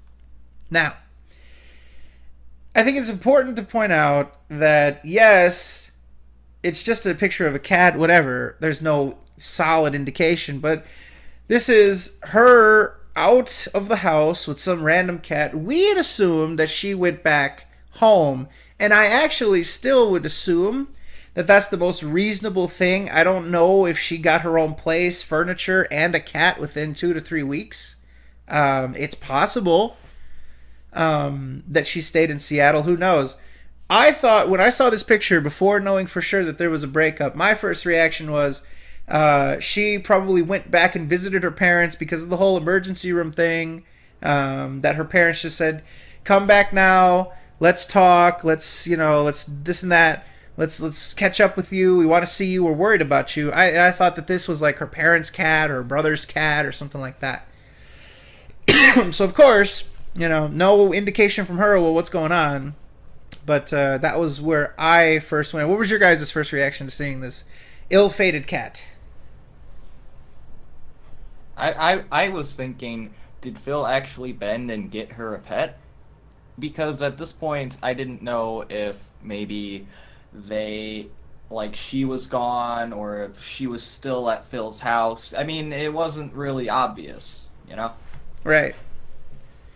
But then you'd also have to think that a cat wouldn't leave, humans alone, and you'd probably see this cat on Phil's stream doing some sort of fuckery. So that's immediately out of there. As a cat owner myself, that is pretty dead on. Cats crave attention. They crave their owners wanting them and feeding their need to receive affection. And I'm sure Phil has his door closed. The cat's not going to be quiet. It's going to be outside mewing its head off, needing some recognition that a human is indeed in the vicinity. Cats aren't exactly strong and messy, but they can be disruptive when they want something. See, I had originally thought like she was over at a friend's house, like one of her coworkers' house, and just was posting pictures of cats, trying to hint to Phil, hey, I still want a pet. When you get me a dog, when you get me a cat. Oh my god, hold on, breaking news. Phil has now SOK views. There was somebody in his chat named SOK member 1700, which you're gonna have to update because it's almost 1900 now. 1882, ridiculous. That's on the viewer dashboard. I don't know. Shit. I don't know on the live page. I don't know if on the viewer page it's higher than that. Mine's been a little bit behind, but we're about to break 1900, so you're gonna have to update your name there, bud. But so SOK member 1700 says SOK viewer 1700 now. And then Phil says, why are you not doing this? I guess that means banning him. Then Phil put the room into 30-minute follower-only mode and says, there you go. So now, he hasn't done this in forever. When has he done this? There. No more chat. When has he done this? The Kingdom Hearts incident. That is some low butter, my friends. Jesus Christ. He is so ass mad. Upset. Piss me the fuck off. Piss me the fuck off. Now you can't fucking chat. Yep, no more chat. That's what you fucking now get. That's what you get. That is fantastic. Let me grab this picture for you guys. It's too good it's too good not to see. Phil, would it kill you to do this when we're not broadcasting? I mean, be a little considerate to us. Yeah. Yeah. Why must you give us so much ammo? Here we go. Here is the thing here, as you can see. SOK member 1700 viewers now. Phil says, why are you not doing this? I assume to the staff. Then it says, this room is now in 30 minutes followers only mode. And then Phil says, there you go. So there you go. Thank you to Dragon Killer. The premier source of your antics. Why are you not doing your proper jobs, mods? Mods suck. They're probably watching us. That's what they're doing. Yeah. Yeah, you know what? Hey, if you're a mod in Phil's chat, come on over here and maybe we'll make you a mod. I don't know. If you donate enough, we'll think about it, okay? Yeah. So I was about to say we'll make you a mod, but then I thought they'll start banning detractors, and that would be that would be a fucking massacre. So anyways, on the road to 1900, my friends, and then on the road to 2000. Did we break 1900? It says 1895 for me. 1895. We're real close. Holy shit, man. We're close. We're approaching. That is awesome. We're approaching current year. We're moving forward through time. The 20th century. We're approaching. If we can hit current year, that will be fucking Yo, phenomenal. hashtag 2017. SOK 2017. Hell yeah. That would be fucking lit, dude. What a time to be alive. Wow. Unbelievable. We got more viewers than like a public access channel right now in like the middle of Tuscaloosa, Alabama. You know what I mean? This is an achievement, ladies and gentlemen. And you guys are all part of history. This is fantastic. 1,900 viewers. That is an honor. I mean, obviously we need money based on that. But other than that, you know, you guys are doing just fine. Watching the stuff and sharing it and talking about it. But if you can give us money too, that would really... You know, that would actually be valid participation. You have to step up on giving the bits, okay? Participating. Otherwise, we can't do this anymore. Yeah. You don't want this to go away, right? So continue to donate. You're watching the shit. That's great. Keep doing it. That's positive. We just hit 1900. Oh my God! Screen capping. Yeah. There it is. There we go. The road to 2017 is upon us, ladies and gentlemen. Let's get to that current year. Unbelievable. Also, in the chat, it's lowercase o. That drives me fucking crazy. Somebody cap that and put that on the twatter. I am doing it right Unbelievable. now. All right, so let's stop wasting time. Let's stop wasting time. We know what the people want. They don't want to hear us gloat about how many people are here. They want the fucking shit. So, all right. So anyway, so this is where all this shit happened. The cat. The cat is what started all this stuff. And then we had a fantastic appearance by who knows the guy's name. I saw him on Twitter. I'll have to check him out. I think his name on PSN was Freedom of Speech. Let me see if I can get us. Now, this is a Twitter video. Can Twitter videos go into Watch Together? Or no? No, they cannot. All right, we'll all just press play at the same time then. How's that? We'll do it bootleg. All right. Fuck it. We'll do it live. We'll do it live. Do it live. Do it live. Because I know that, I know for a fact that I have the version on my Twitter, so we'll just do that. We'll just fucking, we'll do a bootleg. All right. And then what we'll do is we'll save our reactions until it's done. How about that? That would probably be the fantasticest way to do it. Here we go. And the fucking caption of the video is fantastic. Fantastic. Here is the veggie. And if we can all just press pause on it. There you go. Where'd he go? There we go. Slide it all the way to the left. Hit pause Ruski. And we'll do a 3, 2, 1 countdown. A little bootleg, but you know, it is what it is. Let me know when you guys are all ready. I'm ready. Yep, we're ready. I'm there. Ready. Anyone not ready? All right. 3, 2, 1, play. Where'd he go? Well, this guy says, you guys are in the game with the streamer Dark Side Phil. He's a massive asshole. Oh, here we He go. just had his girlfriend leaving because she had a panic attack. Oh my God! Why would he read that? Cares. What an idiot! Why would he read it? Oh, he is calling him out. Why would he read it? Let's get the reactions after Why the would he video. read You are this? currently on stream with him. He says, I've seen that. He's still in the lobby? Still? Why would he read that? You have to be an idiot. You actually have to be an idiot. Phil. Well, I guess I'm gonna quit the that game. name before. I guess I'm gonna quit the game. Oh my God! Boom. Why gone. would you read that?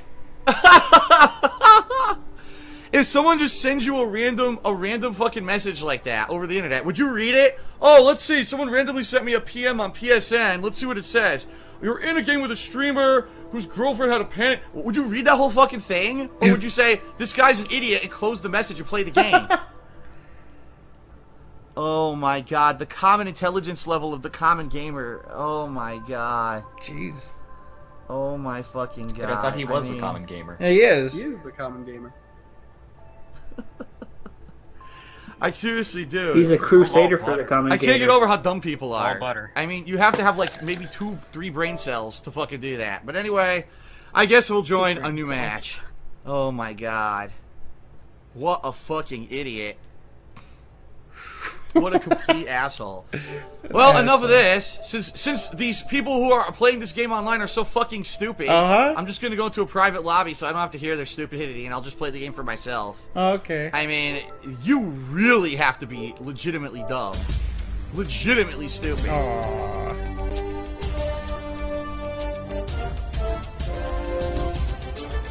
Oh my God. That was something else. You have to be, oh, I can't, dude, seriously, like, my mind is blown that there are people that stupid. Really, my mind is just like, I can't believe that there's human beings on the planet that actually are that unintelligent. There you go. Human beings. Oh, jeez. What a good time. Oh, that was top notch. Now, all right, I'm not one to brag or boast, but people ask, how did this happen? And so I'm going to let you guys in on the thing behind the scenes. Ladies and gentlemen, this is a screen cap that I took. I created a group. I added everyone that was on stream into the group. I sent them a group message, and the man literally read it out loud. You guys are in a game with streamer Darkside Phil. He's a massive asshole. Just had his girlfriend leave him because she had a panic attack. Now, this was conjecture on my part. I ended up being right, which is great, but I took a chance here and just sort of inserted my theory on it. Yeah, so this is actually what happened. And I reached out to the guy, told Freedom of Speech that he got him, that he rage quit the game, because on their end, they had no idea what was going on. You know what I mean? They had no clue. So I fucking sent them all this message, and he read it off. I didn't think that they were going to do it. I really didn't. But, yeah, they read it off right then and there. And I didn't know if I wanted to take credit for it or not, just because I thought it was a little bit an interesting extracurricular to do. But we got to give props to the guy who wrote it out. That was amazing. That was fantastic. But yeah, that was my strategy moving forward. That I was going to just make a group message with everyone that was in his party and just send them this, and hopefully someone will fucking pick up on it. One of the dudes, Ed Jane, was like, "Ha, I seen that," which is hilarious. The Moogle reaction, but yeah, that's what I got to happen, and again, he got completely fucking triggered. Oh my god, he tried to talk over the whole Leanna thing, and that was pretty ridiculous. But yeah, that was essentially what happened. So we've got. I dare say. Go ahead. I'm sorry. I dare say the irony levels are maxed out. Because why would somebody read a random message handed to you as I read all of these donation messages that are handed to me, paid for, courtesy of your fans? Yes. Oh, and even then, he reads like half of them. I'm not reading this because it's racist or it is unrelated to what is going on in the game. I almost, oh my god, I don't know. Do we want to like really draw this out and go watch the fucking Hitbox and Chill or whatever it was where he was getting smashed? What was it? Yeah, was it the Hitbox? No, it was the fucking Twitch and Chill. Use Your Words or whatever, where he got smashed. Yeah. I don't know. Maybe we'll do a Let's Endure that in the future. This is going to be 7 hours if we do that, but. Okay, so, all right, we covered a lot. We covered the breakup. This is sort of what was going on behind the scenes, the little clues that people kept getting up on. Let's tuck this Leanna thing into bed. No pun intended. I don't know. What do we need to cover? What are any questions in the chat? I know honestly it's going to be hard for us to pick out everybody's questions from the chat, but if you guys want to just put questions in the chat, or I don't know, maybe I don't know if we want to do a Google Doc spur of the moment, but I don't know. We'll do the truth about Fred Fox. We'll do that in a second. Let's get the Leanna thing to bed, and then we'll do the fucking stupid Pascal video. But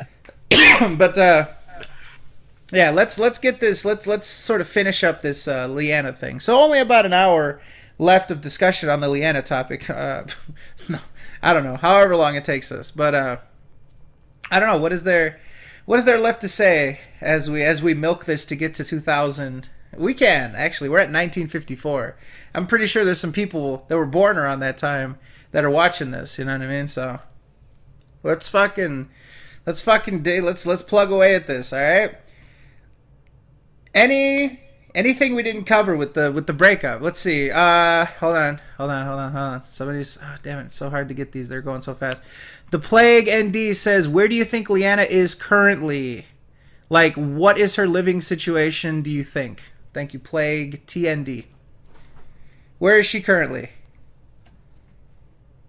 She's living with a coworker. Boyfriend's apartment. Yeah, I'm gonna go with coworker. I don't think she left Seattle. I think she still has that job, and I doubt she'd be so willing to give it up. Do you really think that job is that important, though? I mean, it seems like just an entry-level retail job. She could potentially get that at any point. True, but I mean, That's what I would think. I mean, I know it doesn't seem that much, but for Leanna, it does seem like the step in the right direction, kind of away from the whole YouTube scene that Phil is encompassing. So I think that job, even though it may be little, could have a little special place with her. I don't really see her giving that up just willy-nilly. It's like, all right, I'm just going to move across the country. I don't know. I could be wrong, but that's what I'm thinking. She's probably just staying with a coworker for now until she gets something settled out. Anybody else?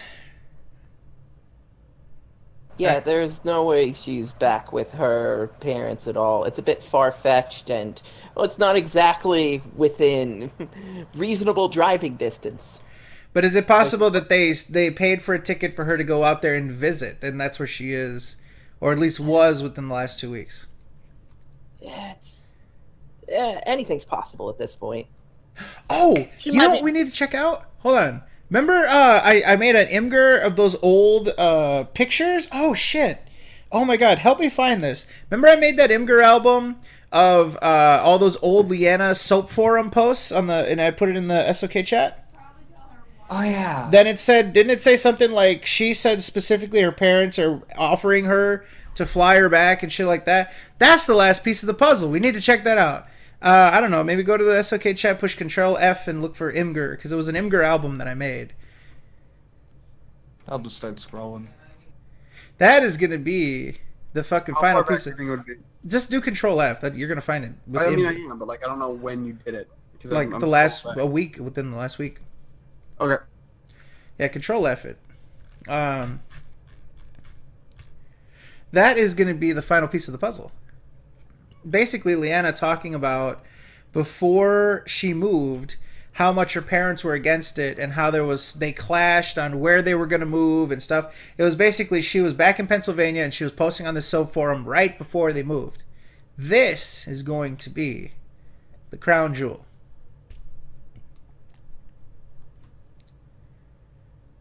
So while we wait for that, did someone say boyfriend, that she's at her boyfriend's house? Oh yeah, I said that. Please expand on that. Some random dude tweeted at me earlier and he was like, "Oh, she's got a new boyfriend already," and like he didn't elaborate on any of the details, unfortunately. But he said like this is her new boyfriend. This is a thing. It was like, okay, I don't know if that's true, but let's roll with it.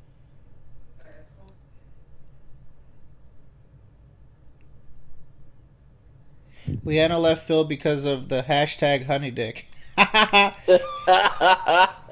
Yeah.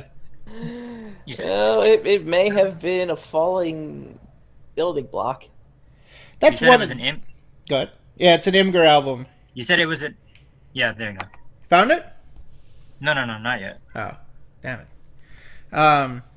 But anyways, let's also point this out.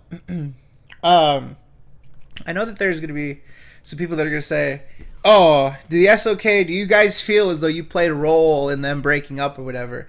I would have to say no. This is why. Obviously, I'm biased, but this is why I would say that we haven't played a factor in this. The SoK detractors in general have been around in their relationship for how long now? And their approach has just been to block it and to block it out. And so I don't feel as though we would have an effect on that. And if Phil is saying, and if this is true, that this breakup happened before the hospital thing, that's the one thing I could consider that people would point at and be like, you guys really dissected the hospital thing on Phil's end and made him look like a fucking piece of shit. Fairly, I think we were fair, but you made him look like a piece of shit, and therefore she left him because of that. If that's true, then Phil's lying about the timeline, because he's saying that they broke up before the hospital thing even happened. And so what could we have possibly done that would get them to break up a week before the hospital thing? You know, it seems as though this was a combination of finances and not spending time together and, you know, just a buildup of things. So that's just something I wanted to sort of point out. Because I know that, yeah, I mean, I'm sure people would want to ask us that. I'm sure, like, if we had I don't know, someone playing devil's advocate with us, they'd say, well, don't you guys feel responsible? No, the answer to me, the answer is no. I don't feel responsible. I don't, unless Phil is lying about the timeline again, which, you know, is dishonest. That's always a possibility. Well, he did it with the Fallout 4 wedding thing. When it comes to personal details, personal stories that make him look bad, he tries to, you know, skew it in his direction. So yeah, we almost thought nothing was off limits in regards to the people around Phil. There are several limitations regarding Phil himself, but anyone else is fair game. Mm-hmm. So, let's see. All right, Twitter's calmed down significantly. Nothing on there. Any luck on the Imgur album? I'm still looking for it right now. I swear to God, if I just Control F and find it, I'm gonna fucking punch you to death. Let me log on to Skype. If I find it by just pushing Control F, Imgur, I'm going to kill. You won't. Let's find out. What the fuck is that? So anyways, please continue. Somebody, I don't know. What are we talking about? Speak words. So there's no dead air. Any other thoughts on where she is? Thoughts on where she is? Gone. Thank you, Pascal. Wow, contributing to the conversation. We should have left him on mute. Like, wait, he's not on mute for you guys? What the hell? She's at her boyfriend's apartment. Yeah, but who is the boyfriend? Who is So the she's over at lucky? your place, Pascal? Lewis, get in the Who fucking is the lucky individual to receive Phil's sloppy seconds? It's Lewis. Lord. I don't know. Why don't you ask her, Pascal? What? Why don't you ask That was her? gross. Don't do You that. gotta ask her where she is. Don't get out of here. Don't put that Maybe on she'll me. be on the stream, you know. Pascal, Get out of here. convince her to be on the Go. stream with us. Answer. Never again. Never again. Maybe we should ask Pascal Loophole sounds since he's depressed. trying to slide in those DMs. Yeah, isn't it Loophole's job to do that? He's the one who asked her dad if he could go on a date with her when she Has was 18 and to. never did it. He has to do it. You know what? Actually, let's take this opportunity to announce the Zumboomba-foo. The Zumba-foo, ladies and gentlemen. Zumba-foo. So we were playing with Oogie, Aggie Plays, our favorite person. Actually, we've been hanging out with Aggie Plays a lot. Shout out to Aggie Plays. She's actually a phenomenal person. She's great. So we were playing with her, and all of a sudden we have this fucking Zumba dance battle between Loophole and Pascal. They were fighting about stupid shit. And I said that they should solve it, settle it in a fucking battle of Zumba technique, so they can show who's the most physically fit and rhythmic, who's got the spice. And so they have accepted, ladies and gentlemen, there will be a Zumba dance battle for the ages. Pascal versus Loophole in a Zumba fight to the death. If Pascal loses, he will definitively get his penis bitten by a turtle, the species of which is to be determined. Snapping, or whatever turtle species are other than snapping. There will be a turtle bite of the penis if Pascal is to lose. If Loophole is to lose, we have yet to figure out his fucking punishment. But the Zumba dance battle will be coming to you soon, ladies and gentlemen. And so, get fucking hyped for that. Two of the whitest people That's on gonna be Earth. some quality entertainment. Two of the whitest people on Earth. You fucking know Lewis. Trying to do. He's Hispanic. He's Hispanic. He's not wheat. You know Fazzy. He's a wheat man. Look at Fazzy. He's Look at that him. turtle. Oh, we don't want to see any ISIS members dancing, so we'll leave Fazzy out of it. Yeah. Look at him. Yeah. My kind only gets seen once, and then they're never seen again. Yeah. Yeah, fucking finish your potatoes, jackass. Oh, whoa. Well, you see, that was my one time being seen. I'll never be seen again. By human beings, you're right. ever. Absolutely. Yeah. All right. Anyways, let's wrap this up. Anything else with Leanna before we move on to Phil's ridiculous forum I found post? it. Found it. Excellent. God damn it, Rad. Yeah. That should be it. All right. Let's see. Is it an Imgur album with some forum posts in it? Yes, it is. Let's have a look. See. Yeah.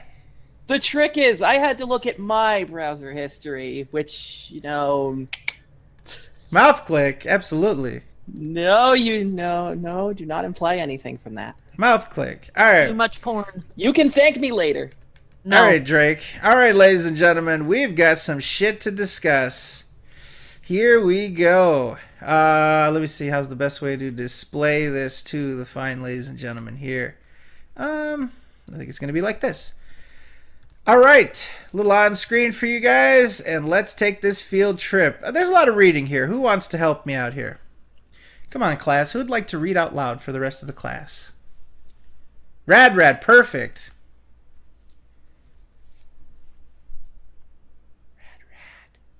Wait, what is that?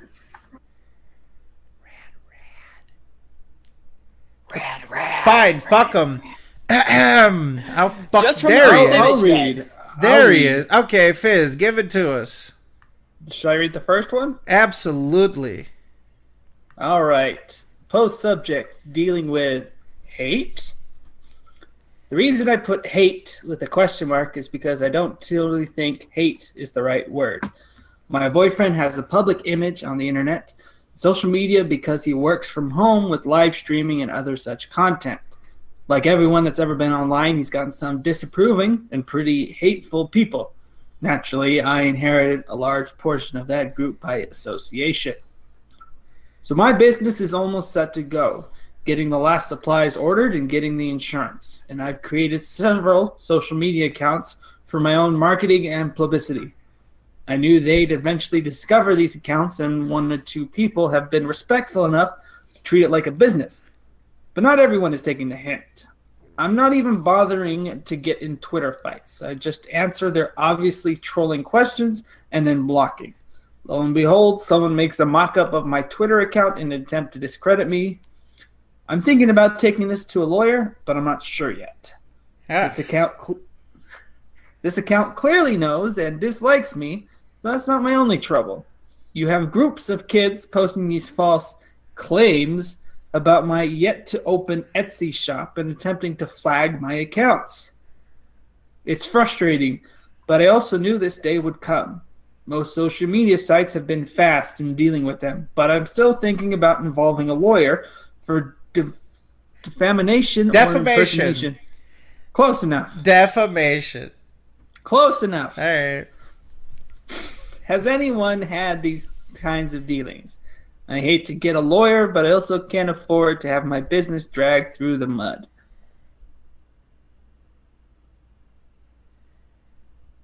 And then that's the first one. What the hell is this? Slanty sad face. Slanty sad face. I don't know what the fuck I was just sent.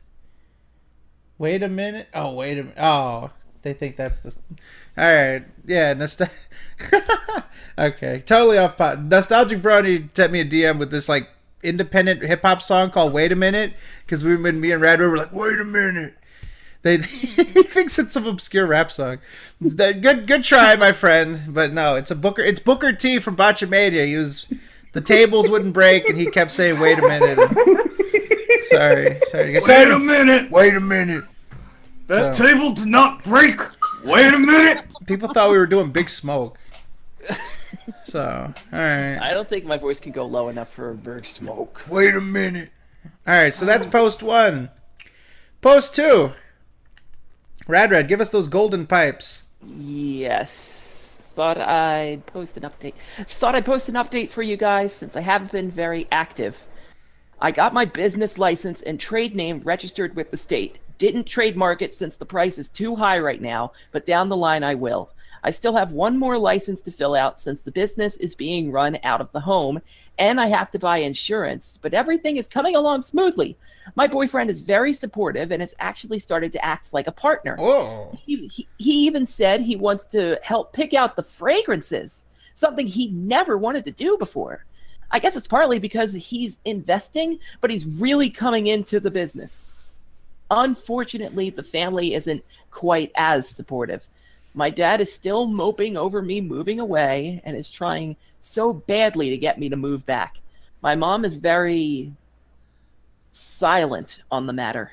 My sister hasn't spoken to me in months. I have literally no idea why. I didn't do or say anything. And my brother is probably the only family member that has any joy for me. So that department needs work, but I'm trying to roll with it. But January, we'll see the launch of my Etsy shop. Hooray! This is, the date on that is December 20th, 2014. I'll go ahead and take the next one. This one is April 17, 2014. So my boyfriend and I went to Seattle the other week and did some house hunting. So that's just to give you an idea of where we're at. This is the house hunting. This is before the summer of 2014 where they actually did move.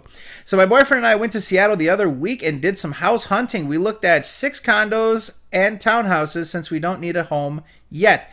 It's just the two of us, and we aren't yard work people. First of all, yard work people. Oh, I'm not a fucking wipe my ass kind of person. You know what I mean? I'm not a fucking chew my food and swallow kind of person. You know what I mean? What the yard work people? I'm not a fucking go to the grocery store and buy groceries and carry the bags in type of person. You know, what kind of posh fucking people do they think they are? We're not yard work people. What kind of shit is that? Not yard work people. I'm not a have a job kind of person. You know what I mean? I'm not a fucking, you know, stand and walk on my own power kind of person. Somebody in the chat says vaguely racist. That's okay. Well, anyways. Okay, moving on. We're not yard work people. We put in an offer on the 4th place we saw, and the sellers accepted. Yay! We should be moving sometime in June, July-ish, depending on how fast we can get. We can run out of the East Coast.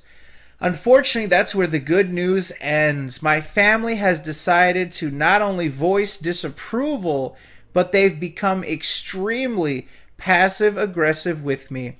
My dad is just aggressive at this point. You'd think this move was all about them, with how they carry on. It's a mix of hurt and infuriating on my part. I'm at the point where I'm ready to snap at them. My mom is somewhat supportive, if not a little nosy, but Phil and his family really came through with positivity and support. And I get my own office, which means soap business hopefully starting up late this year or early next year. Uh-oh. This is April 17, 2014. The parentals are not thrilled with the shit. Yeah, this was 3 days before the SOK was made. Yes. There was a fucking Fox signal in the air and we had to respond. You know what I mean? The parents actually... Alright, listen. We weren't ever going to tell you guys this. But the reason why we assembled the SOK is because Leanna's dad reached out to us and said that you guys need to fucking do something about this. And lo and behold, here we are. He paid us a handsome sum of money. We weren't supposed to talk about that either. He fancied us some really cool... Or he fashioned us some really cool outfits and shit like that. But somebody says, wait a minute. But yeah, it's... yeah. And I wasn't supposed to tell you guys this either, but Nomad is actually an anagram for Leanna's dad. So, how's it going, Mr. Wait, Hangen? How would that? How'd that work? Never mind. Just throw extra letters in. It's fine. His name is an anagram for Mad Dad. Mad Dad. There we go, Mad Dad. Here is March 1st, 2014. Wait, what? Oh, these are out of order. Okay. No problem. Anyways, life keeps getting better and better. Several sick people have accused my boyfriend of being a child molester. We're 11 years apart, and we first met months after I turned 18, which is factually incorrect based on the Valentine's Day thing. But no, on the internet, everyone seeks conspiracy theories. I challenged everyone spreading these vile rumors to call the cops if they think they're right.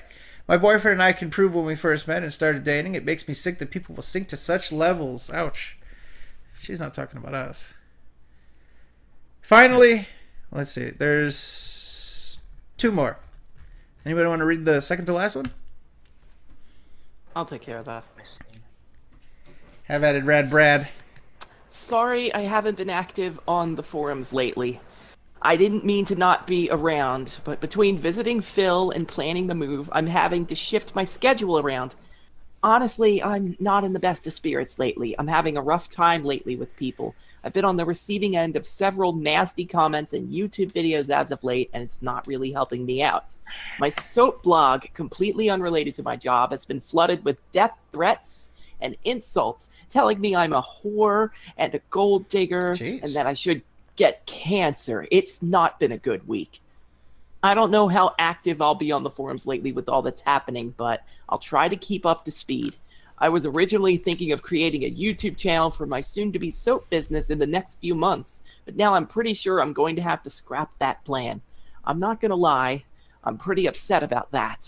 Like I said, though, I'll try to stay active, but I'm not going to be on all the time right now.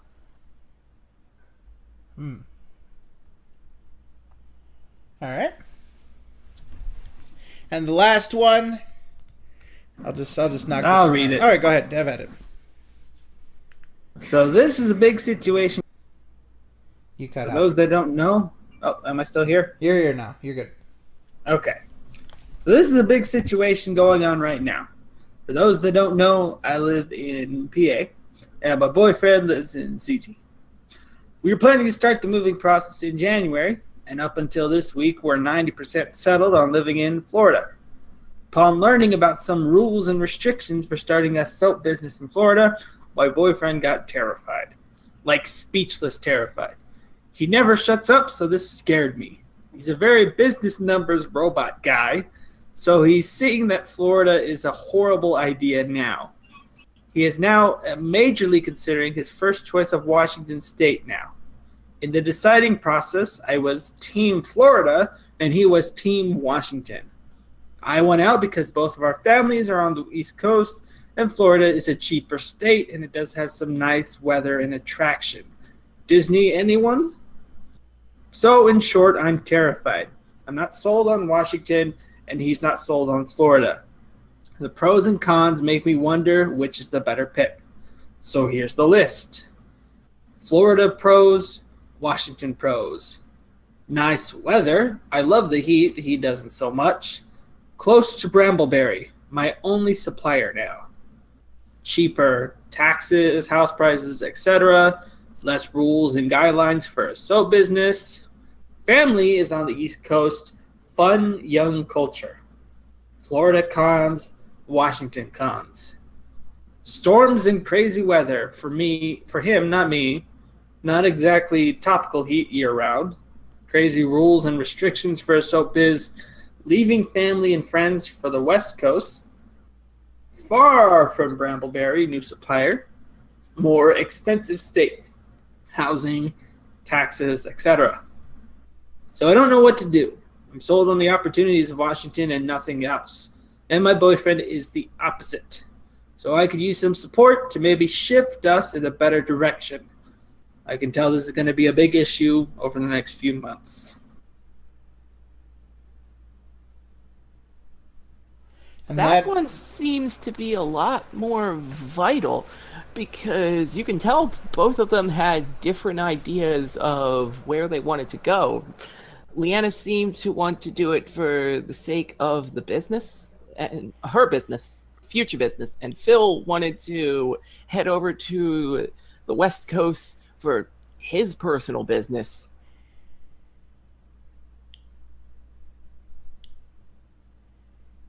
And so, we see here a little bit of a correcting of the narrative. You see, we were under the impression that she really wanted the Seattle and stuff like that, and it seems as though there was a little bit of a mixed bag there.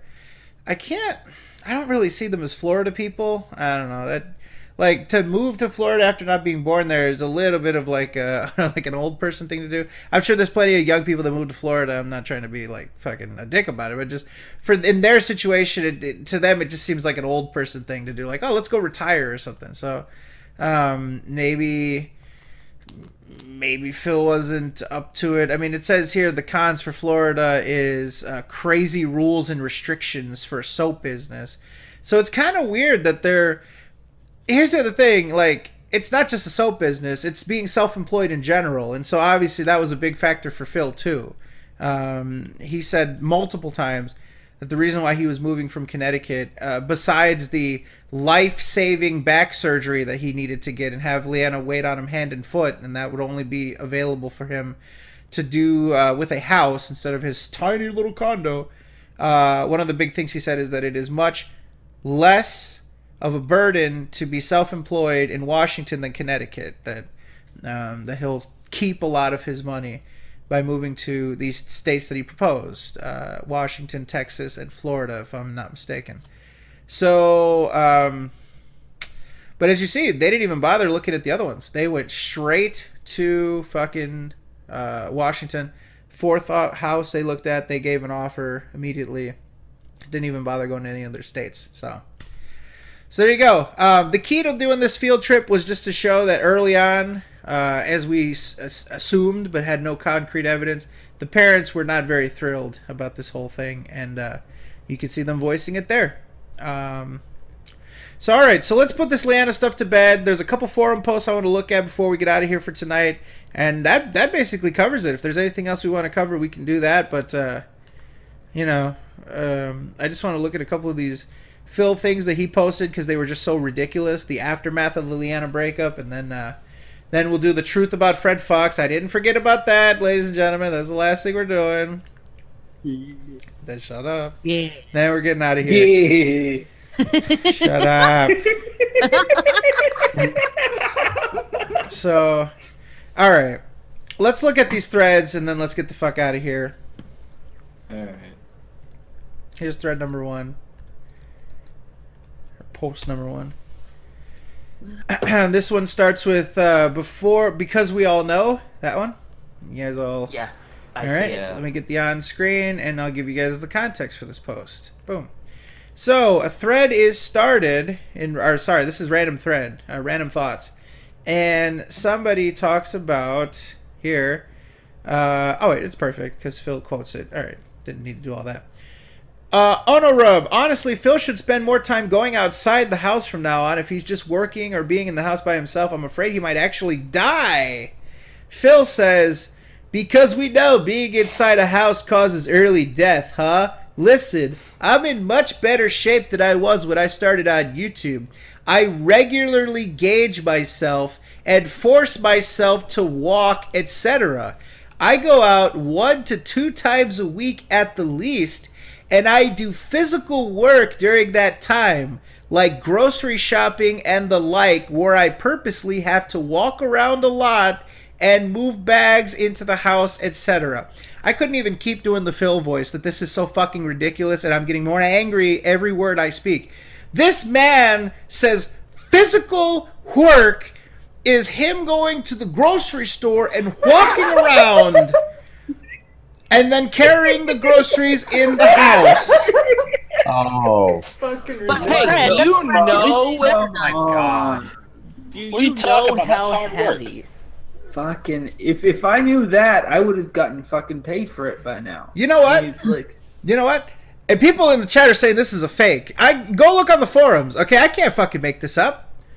This is not a Photoshop. This is a live page. We are on thekingofhate.com as we're reading this. Yes, and not many people ever go there. It's like the shadowy area that fucking Simba asked his dad about. Like, oh, what's that over there? That's the King of Hate forums. Nobody goes over there. This is real, okay? This is real. Let me read that for you again, just so that we can all really grasp this, okay? I do physical work during that time, grocery shopping and the like, where I purposely have to walk around a lot and move bags into the house. Wow. He's a. I don't even know what to say to that. That's fucking ridiculous. Here's what I say to that. Do you know how fucking heavy a pack of 24 water bottles is? Yeah. It's not easy. I get the 32s, you know what I mean? And that's Oh man. murder. You poor thing. I know. He goes to get groceries. Yeah. I go out, and then, you know, this is the best part too, because he's on the defensive, right? And so when Phil's usually on the defensive, he likes to come up with the most compelling argument that he can at the time, right? This was the most compelling argument that Phil was able to put together. Was no, it's not. I'm not unhealthy. I go out 1 to 2 times a week, like grocery shopping and the like. What's and the like? You don't do yard work. You live at a condo. You can call it what it is. It's a townhouse. It's a condo. You keep calling it a house, but it's a townhouse. It's a condo. You don't have to do yard work. We see you sitting how many hours a day, right? And you're getting food. You're not cooking anymore. Leanna's not cooking you meals. So explain to me what this is. Grocery shopping and the like. I want to know what the and the like is, because if you're just trying to say, which I think you're just trying to say, is that you just go grocery shopping and that's about it, once or twice a week, and that's your physical exercise, you got some fucking problems, huh? No wonder you had fucking gout. This guy considers going to the grocery store exercise. Physical work. And didn't like a couple of years ago too, he fucking had Amazon deliver his groceries. Oh yeah, well, you know, he didn't want to overwork himself, you know what I mean? He was working out too much. This fucking guy. But hey, it gives him a new excuse to drive his new car, so we all know we like that 2017 Toyota Corolla, so. The Mystery Mobile? We'll talk about that too. Actually, we'll hit on that in just a second. We'll cover the forum threads and then we'll do that one. That'll be some more irresponsible speculation because I saw some conflicting evidence on that one. So, anyways, I'm just trying to avoid the exposed video. TBH. Shut the fuck up! I'm trying to avoid you. Nothing. No response to that. All right, I guess I successfully avoided him. Nope. 1 to 2 no, you times. just muted him again. 1 to 2 times to go grocery shopping. Let me tell you what. If Phil's exercise regimen consists of the forced activity of going out to go get more fucking food, if that's your exercise and that's it, you got some fucking problems, man. But let's not get hung up on this. Let's continue because, you know, I'm putting a little too much physical work into keeping my sanity here. I also do not eat all fast food like I used to. Even now that Leanna is gone, I'm learning to cook smaller meals and ration out food, etc. So I'm not constantly eating out like I was when I lived alone in Connecticut. What? We saw what you cook. You cook garbage. You cook those fucking terrible paninis. You cook those like eggs in a basket terribly. Everything you cook is terrible. The fucking, oh my god. If you watch Poorly Cooking with the King, that's the recipes. That's what he cooks. That's what he knows how to cook. What is he cooking? This guy's getting food delivered. He even announced today during the broadcast that he's going to be doing more DSP Trizits. You know why? Because he's going to be getting more feed. More fast food, like I said in the beginning of the podcast. He's just going to order more fast food because he's not going to want to cook. Actually, can we talk about Poorly Cooking? Absolutely. Briefly. Phil addressed someone who tipped him, talking about, I can't bring Poorly Cooking back because, get this, I have exhausted my recipes. No. Oh. I thought he just said he's learning how to cook more meals. We'll see about that. To go on to that too, he posted a tweet 4 hours ago saying, "So I drove out to a restaurant to get something for DSP Tries It, and they don't have it in my region. That sucks. Waste of a trip."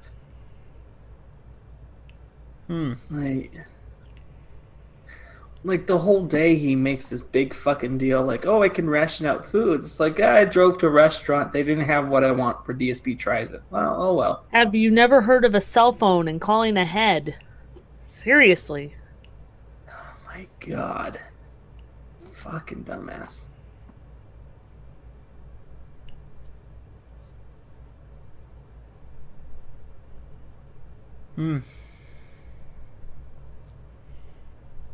So, alright, let's move on again.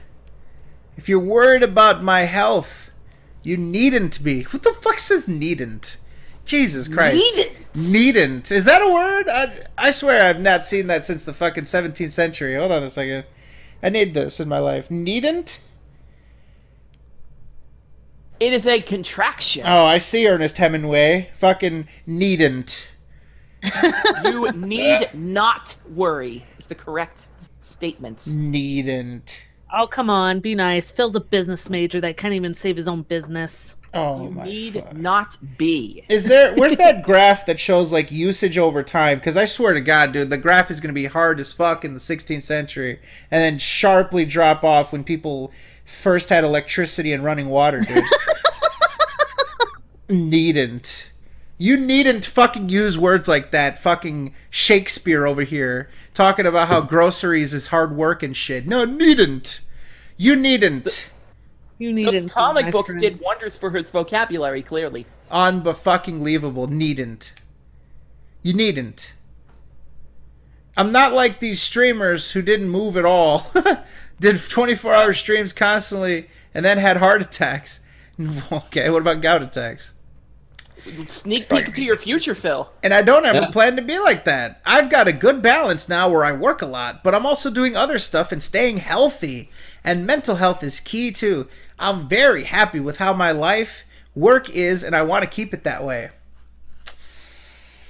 God, I don't want to pick apart. I don't want to pick apart every sentence here, but okay. So yes, you're not going to do a 24-hour stream. You're too lazy and you don't have the willpower to do that. But we do several times. He says he has a good balance now where he works a lot, but he's also doing other stuff and staying healthy. These are some very buzzword type of things to say. I'd like to know what his definition of staying healthy is. If we're going to refer back to paragraph number 2, and that is him going to the grocery store and carrying in the groceries, if that's his exercise, I've got some bad news for you. I don't know a doctor in the world that's going to tell you, hey, you know what you should do? You should go to the grocery store more and carry in the bags for your physical activity. You know what I mean? I don't really see Phil putting on the fucking sweatband and doing some sweating with the oldies or anything. I don't really see this guy doing some fucking calisthenics, jumping jacks, kettlebell swings, getting manly as fuck. I don't see him doing those things. But or on the cheap, just go outside, walk, get some sunlight for Pete's sake. Sunlight? We just said on the Neo Indoor that this dude's pale as fuck. What are you talking about, sunlight? Outside? Yeah. What's outside? What's outside? Outside? Is that where the yard work people are? It's where your fucking gated community is. What do you have to worry about in your gated community? Is that where those detractor lawn working people come from? Oh, God. Fucking lawnmower people getting in on my schedule. Lawnmower people. Because they know all about me. Revolves around you. It's like somebody sent me, they got a bit cheer on Phil's stream. LoveXBeat21. Let's see, on Twitter, it's LoveXBeat. He got a cheer on the stream that says, "Salt in failing, Phil. SOK got more viewers for just talking than you're failing at games. Still crying for your girlfriend. Don't worry, you'll have fun when you're Don't worry, you'll have fun with your right hand later in the post stream." Damn. Well, savage. Just make sure you turn the camera off. Yeah, I mean, yeah. Well, we asked for someone to bit cheer, and so somebody did it. And so, I guess we can't say that our hands are clean on that one. But thank you. That's very generous to give him $1. But that's it though. Don't give him any more. Please don't give him money. So yeah. Anyways, this whole deal that he says he's doing other stuff and staying healthy. Okay, let's again plot out Phil's day because now we get to remove the scheduled meals. Okay, he wakes up around 10:30, 11 a.m. his time. He goes down to the kitchen and grabs a V8 energy drink, goes back upstairs with his hair completely standing up. We've seen him take Instagram pictures of himself literally rolling out of bed and just putting on one of those Teespring shirts and then getting to work, quote, work, playing games, okay? That is his schedule. He then plays until, is it how many hours is his stream now? 4 hours, right? From start to finish? Or is it 5? 3.5, 4 hours, depends on no, how but long like the from, stream goes. So from 2 Eastern, he goes until, what, 7 Eastern? 2 Eastern is him setting up the broadcast, and but then you know he what tends I mean, to go, yeah. So he goes until 7 Eastern, right? Yeah. So he goes until 4 o'clock his time, right? And then from 4 o'clock until he decides to stream again at like 7, he's got free time to just fucking, queue up babysit the uploads, which is the most garbage thing I've ever heard of. We've uploaded hundreds of videos on the SoK channel and haven't had to babysit them. You put it up, it uploads, you put the title, you can even push publish ahead of time and just leave it there and it'll just do everything on its own. Or you could schedule it. But anyways, then he streams again from 7 to 10, from 10 p.m. all the way until whatever the fuck he needs to sleep until. It's his time. So what else is he doing, though? Watching TV. He's not going out. His exercise is fucking walking around the grocery store. What else is he doing? Making giant walls of text like this one. That's true. You know, for his mental health, I'd actually argue he all he does is just open up social media and get shit on. Now that's his fault. That's of his own doing. He's earned it. But let's think about this. Think about his life right now. Let's talk about his mental health. He wakes up to a giant house that he can't afford. The walls are closing in on him. His business is failing. Essentially, he is entirely reliant upon his fans feeling sorry for him. As a matter of fact, I was going to say this earlier in the stream when somebody was just talking about like, oh, he has to fucking do this strategically. He has to sort of ration out the bad news and good news. He's selling, you know what he sells people now? He doesn't sell people YouTube videos anymore. He sells people sympathy he sells people victimhood for them to feel sorry for him. That's what his main product is. Sympathy. For you to feel sorry for him and to give him money. He has to literally ration out and manipulate how he can make you feel bad for him to the point where you're going to give him money. That's his business. That's his main business right now. He's not even about entertaining people anymore. He's literally about making people feel bad for him so that they'll fucking give him money and keep him afloat. And so he goes onto social media. He's got this giant, empty, echoey house. Every time he goes up the stairs, the first thing you see is Leanna's empty office. Boy, does that suck. Very unfortunate. Walks up those stairs, sees Leanna's empty office, walks to his lonely, dust-fucking-filled office to slam some fucking controllers, play some games, yell, and sell his soul for 50 cents at a time, 10 cents at a time. He is a fucking puppet. Oh, looks like fucking I Love to Spooge 69 says, hey, Phil, you got some nice tits. Well, thank you. Thank you for the fucking 10 bits. I appreciate it. Oh, looks like Darth Vader Vining just tipped me $50 and says, oh, Phil, very much appreciate the streams and the bits are just part of the entertainment for me. And has to fucking placate this dude who's going nuts in his stream, banning people left and right and shit. And he's got to fucking placate this dude so that God forbid he doesn't fucking stop flipping him his fucking whatever the fuck he gets his money for. It is unbelievable. Everything he gets is negativity. Negativity and sympathy dollars just based on people that work actual jobs or have actual money and just flip him fucking coins at his feet. You think that that's fucking like... You really think that that's fucking good mental health? No, absolutely not. The fact that he wakes up, gets shit on all day, every day, is not something that one can really live with. I mean, Phil honestly has to be really, really fucking shitty right now.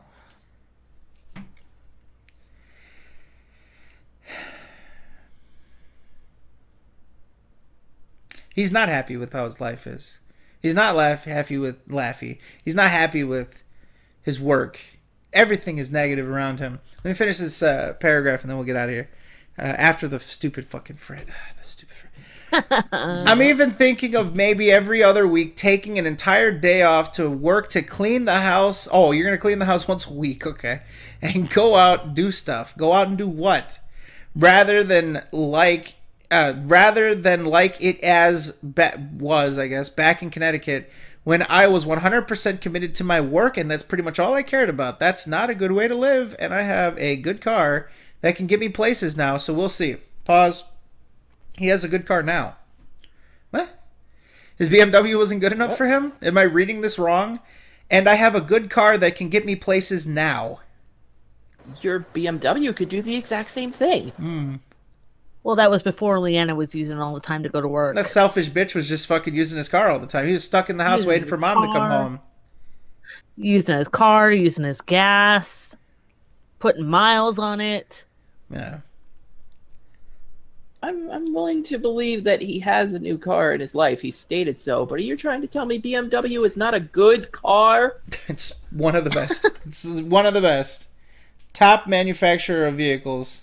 And this is coming from the man who called the Pagani Zonda a stupid car, a kick-ass supercar. You mean the stupid car? The paper mache rocket? Yeah. You just fucking slid the tires on that shit. I'm starting to think that Philip has no taste in automobiles. Oh, by the way, Rad, you got huge praise on that intro you did for that Driver San Francisco shit. That was fantastic. Oh, well, thank you. The car motif was just fantastic. Yeah. All right, let's finish this up. But please stop saying insanely ridiculous things like this. It makes you look stupid. Then he quotes Kay Gallion, who must be fucking Horstradamus over here. Fucking expect a drama podcast where people joke about a guy ending his relationship of, 6 years? Phil says about 5.5. What the fuck? Why would you clarify something so minor? Oh, actually, it's 5.5. Although for the first 2 entire years, we were in a long-distance relationship, so I don't know how that counts in regards to people who actually see each other in person all the time and live with each other, etc. He loves etc. The good thing is we're on good terms and mutually agree that it's nobody's business to discuss what happened. Therefore, those morons can make podcasts until the end of time, but they'll never actually know anything. It'll all be their own uneducated, immature speculation, complete garbage like everything they do. The 1,800 people here, I'm sorry to have you sit through this garbage. Yeah, it's garbage. 1,800 people, and you're all a problem now, so you better deal with it. For how long? Horrible, horrible people. How long have we been live? About 3 hours. 3 hours. We got up to 1,900, and, it dropped down, but it's still above 1,800. Still have 1,800 at midnight Eastern, when people are supposed to be playing Tekken right now. That's the thing. So we should be playing Tekken right now. I got the shit downloading in the background. Anyways, Phil says finally, he responds to, it isn't something you should take lightly. Loneliness can lead to extreme depression and even be a factor for death. Phil says, people seem to forget that I lived alone from 2009 to 2014 in the Connecticut condo. With the exception of seeing my parents once a week, yeah, I eventually traveled to tournaments and events and did weekly co-op with John, but that wasn't always a constant. I've been perfectly fine in life when alone. And honestly, this job keeps me super busy with tons of social interaction, albeit all on the internet. That last line is probably, quite honestly, the most pathetic piece of dialogue I've seen from him here. But Phil, I know I interact with Phil in the chat. They say, here's a cheer 50 bits, Phil, you're very entertaining and you make me laugh all the time. You're a good guy. Okay, good Brightside Viking laugh. It kills me. But humor me here. This person is proud of the fact that I have tons of friends that I've never met in real life. Yeah.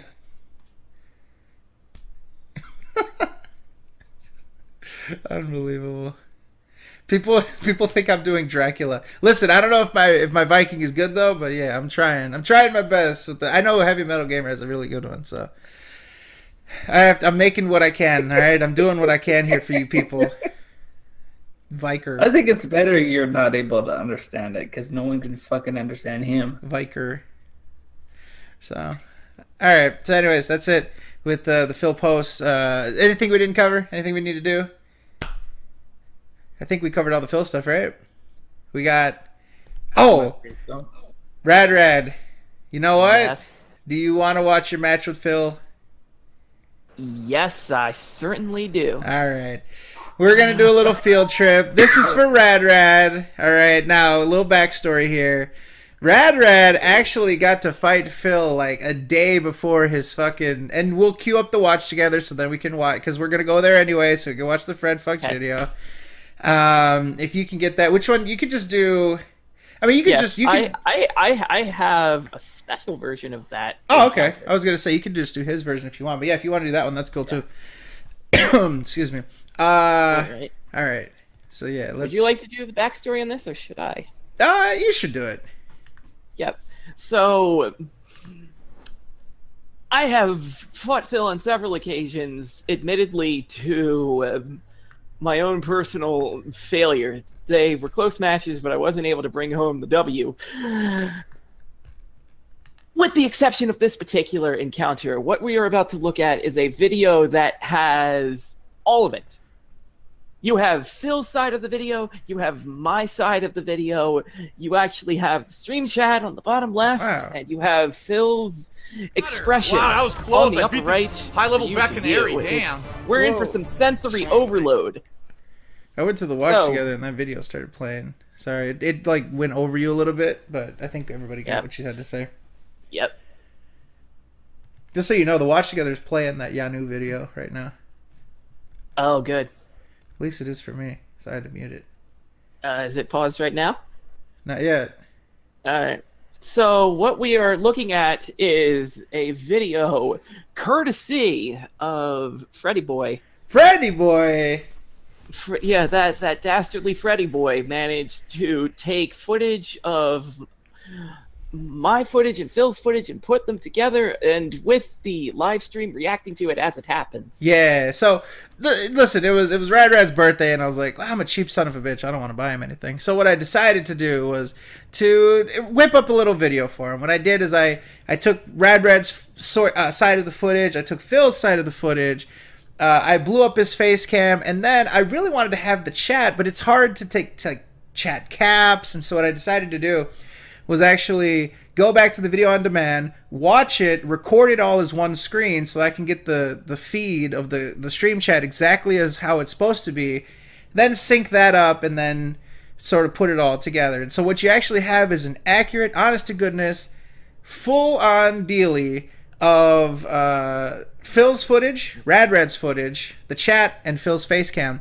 Now, the one thing to note, there's a reason why I included Phil's footage with Rad's picture-in-picture. They sync up perfectly frame for frame. Phil tried to say they're using a lag switch, shit like that. You can actually look and see there is not a frame of drop between the two sides. It is picture perfect. So they were, any sort of lag that was part of connection, they were both experiencing equally.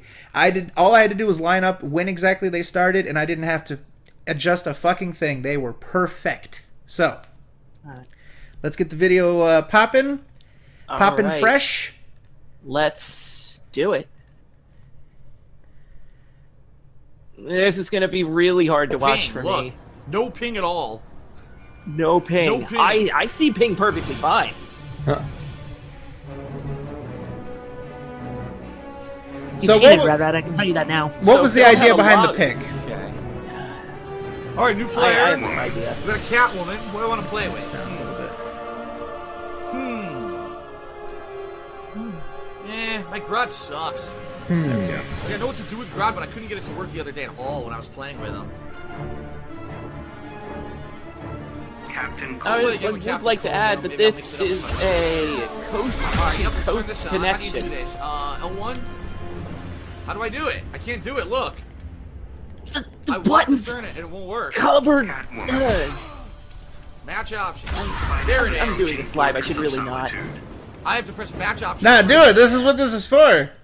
I still don't understand this whole fucking system. But I apologize in advance. This is a Butterfingers Catwoman of mine.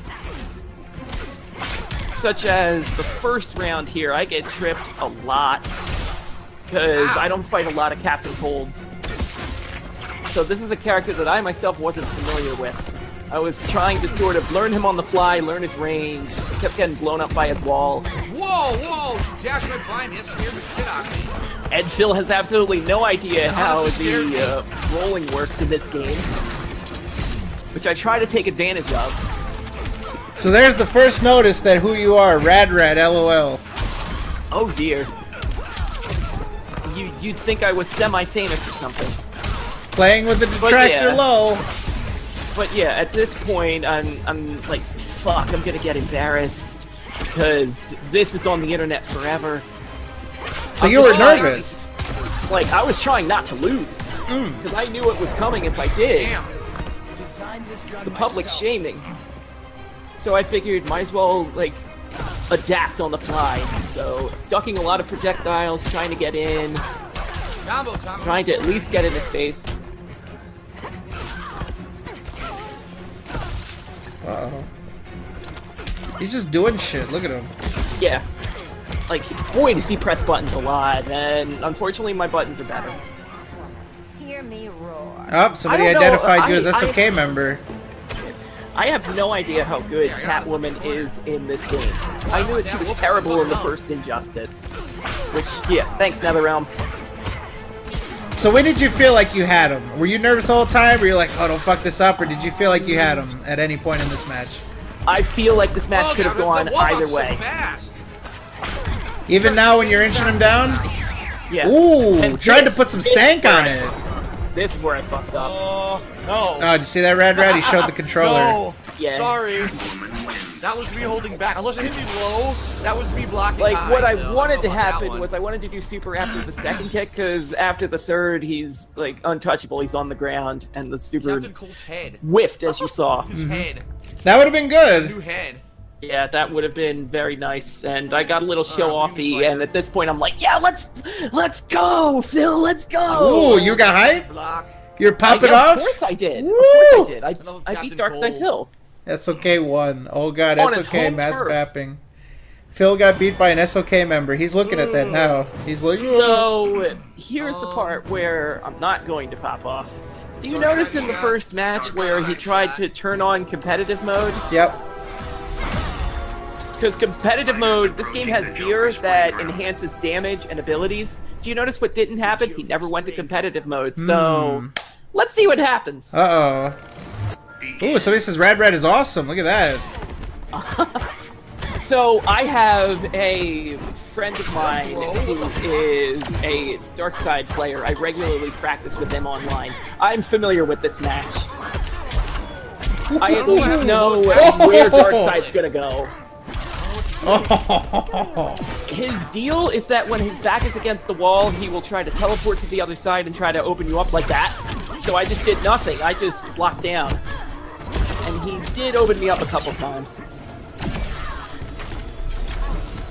But this match is significantly difficult for Catwoman, strictly due to the fact that Darkseid owns the entire screen if you let him. So, that move that got Phil down is a forward 2, down 3 into a neutral 1. That is a high-low combo.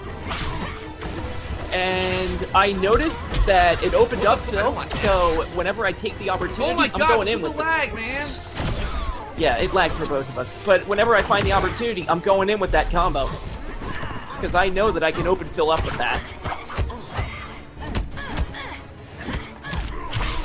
Ooh, like that. Combo. I don't know how to block it. Ooh. So, there it is. I got exactly what I wanted there. Combat after the second kick. So now I'm a little more calm, a little more in control on what buttons get pressed. Well, you've got a 1.5 lead on him almost. Yeah. That's no fault but your own, Phil. You really should have, checked the fine print before you accepted the match. I have a level 20 Catwoman, because this is my main character. Obviously, I use her a lot. Like I said, it sucks we can't hear their socially awkward voices, but we're commentating over it right now. And you have a single-digit Darkseid that gets she hits high once and then low. And she's got a. But in any case, if you're listening to this, Phil, I would be more than happy to play you again. Good games. You beat my ass with that high-low a million times. I don't know. I've never seen anyone use it. So. A million times. It was like twice. And at that point, I cut my footage. That's where it is. A million times. Beautiful. That's the like thing. I've 2 only million. fought against what? When you really think about it, Beautiful. realistically, how many And like I characters said, the are reason it's like half the cast. I'll let not him say even. this. So I don't even know like the basic combos with these characters yet. The These are high level good- mix good up. matches. So I'm gonna lose a ton to them. I know I am. The reason I'm declining everyone is because I know these are all delayed. The reason to These include six challenges, they're probably not real. the reason to include the picture again is because any sort of lag was happening for both people. This wasn't like some fucking. It's frame perfect. I didn't have to adjust anything with the two videos. So fantastic job, Rad. And I personally didn't feel any type of like immediate or major delay on my end, which I've played NetherRealm a lot. If it is there, I've gotten used to it, but it didn't affect me that badly in terms of getting my stuff out there when I need it. Now, honest question: was this difficult?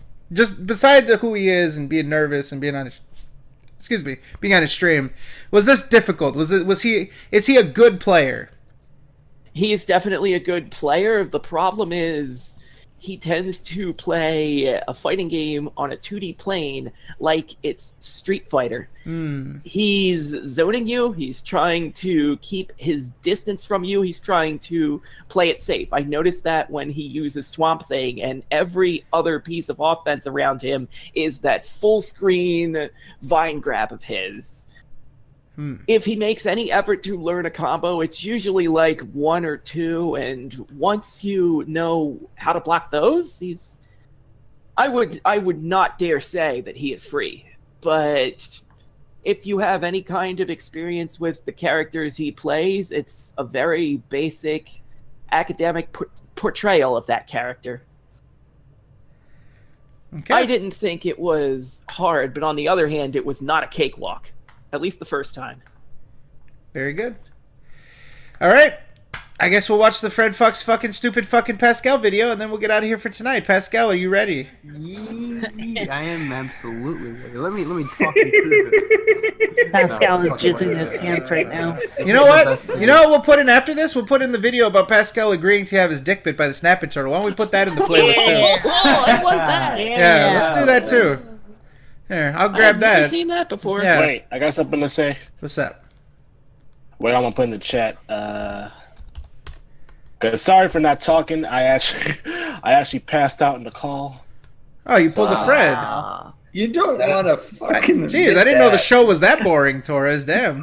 No, Christ, we got 800 viewers, and you're like, no, that's what happens when I play Overwatch with you guys. Ah, I see. Yeah. All right, there you go. Oh, put that on screen immediately. What is it? Hold on. I don't see it. Hold on. Or better yet, don't. It's oh, yeah. There it is, ladies and gentlemen. The snappy turtle. Yeah. Oh. The snip snap. Look at the snap. If you are under 18, I would suggest that you leave the podcast, as this is indeed not family friendly. Ah, it's not vulgar. Look at the snap. Very good. We're professional. Fred's just trying to fucking stall, so you don't have to hear the fucking. I'm not stalling at all. I'm just adding another video to the playlist. I can't add another video to the playlist. I gotta fucking get this. Hold on. There we go. Boom. Alright, so we'll watch Pascal's shitty video, and then we'll watch Pascal's actual video, where he committed himself to the snappy turtle. There you go. By the way, this is a video where Fred got me saying yeah, and then put it behind a question that he recorded off call by himself. Don't spoil it. That's not correct. That's not what happened at all. All right, go ahead, Red. Let's get the stupid truth about Fred Fucks video, and then we'll get the actual truth about Pascal video. All right, let's learn the truth. Let's get retarded.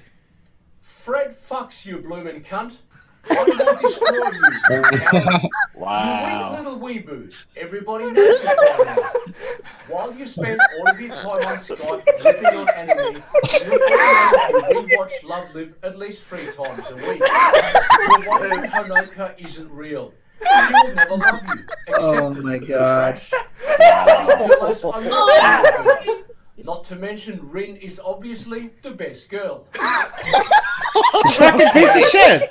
And he uses the fucking cat thumbnail. That's recent, goddammit. You can't do that. You can't fucking repurpose the cat like that. Okay. Oh no. Oh, my stomach. Absolutely fucking ridiculous. He couldn't even. This is such a good video. He didn't even have enough in his allowance to fucking get Tyrone. He had to get this fucking bootleg fucking idiot for half the cost. Yeah. You have to get British Tyrone. I love Raj just as much as I love Tyrone. The bullshit. No, it's not. It's illegitimate. It's illegitimate. It's so good. No, it's so good. All right, let's actually see a good video. Let's actually talk about something that is legitimate. The snap. This. So, Paz, would you be willing to have a snapping turtle bite you on the penis for the charity? Yeah. Boom, ladies and gentlemen. There it is, ladies and gentlemen. That's it. That's it. He said, yep. Play it again. Play it again. So, Paz, would you be willing to have a snapping turtle bite you on the penis for the charity? Yeah. And that's it, ladies and gentlemen. He said, yeah. Is not true. And you know how Pascal talks. It's fake. He said, yeah. And he will get the snap. He asked me another question, and then he asked that question off call by himself. I don't know what you're talking about. You said, yeah. Fred, is fuck confirmed? It's regular, what he said. He said, yeah. He always says, yeah. I didn't know the line was regular, but okay. He says, yeah, all the time. Yeah, he does. Yeah. So. You guys gotta remember the important truth. What? Yeah, anyone who knows the truth about Fred Fuck's video is we're posting it in the chat. Everybody shuts the mouth except me. Listen, ladies and gentlemen, this video actually reminds me, SoK Water, we didn't have the chance to thank you guys, so I guess we'll do that on video and then we'll get out of here. As you guys know, we got the proof of the project. I guess I can actually throw this on screen real quick before we get out of here for tonight. Why not, right? Let me find this, because this was, I was literally in my car and this pops up in my email, and I just couldn't believe it. I just, it blew me away. Let me grab this here. Yeah, man. Here we go. Media. I don't know how far back that was. I tweet a lot of garbage. Jinder Mahal. There we go. There it is. Easy. Hey. Yeah, Jinder Mahal not getting hindered at all. All right. So let's show this on screen real quick. So May 17th, we get this picture. Actually, you know what? Let me see here. Do we have the link? May 17th. It'd be better if I can just go straight to the website, actually. That'd be more legit. Get down to May 17th. Please excuse me for the unprofessionalism. May 24th. May 19th. May 18th. Here's the benefit of not tweeting that fucking much.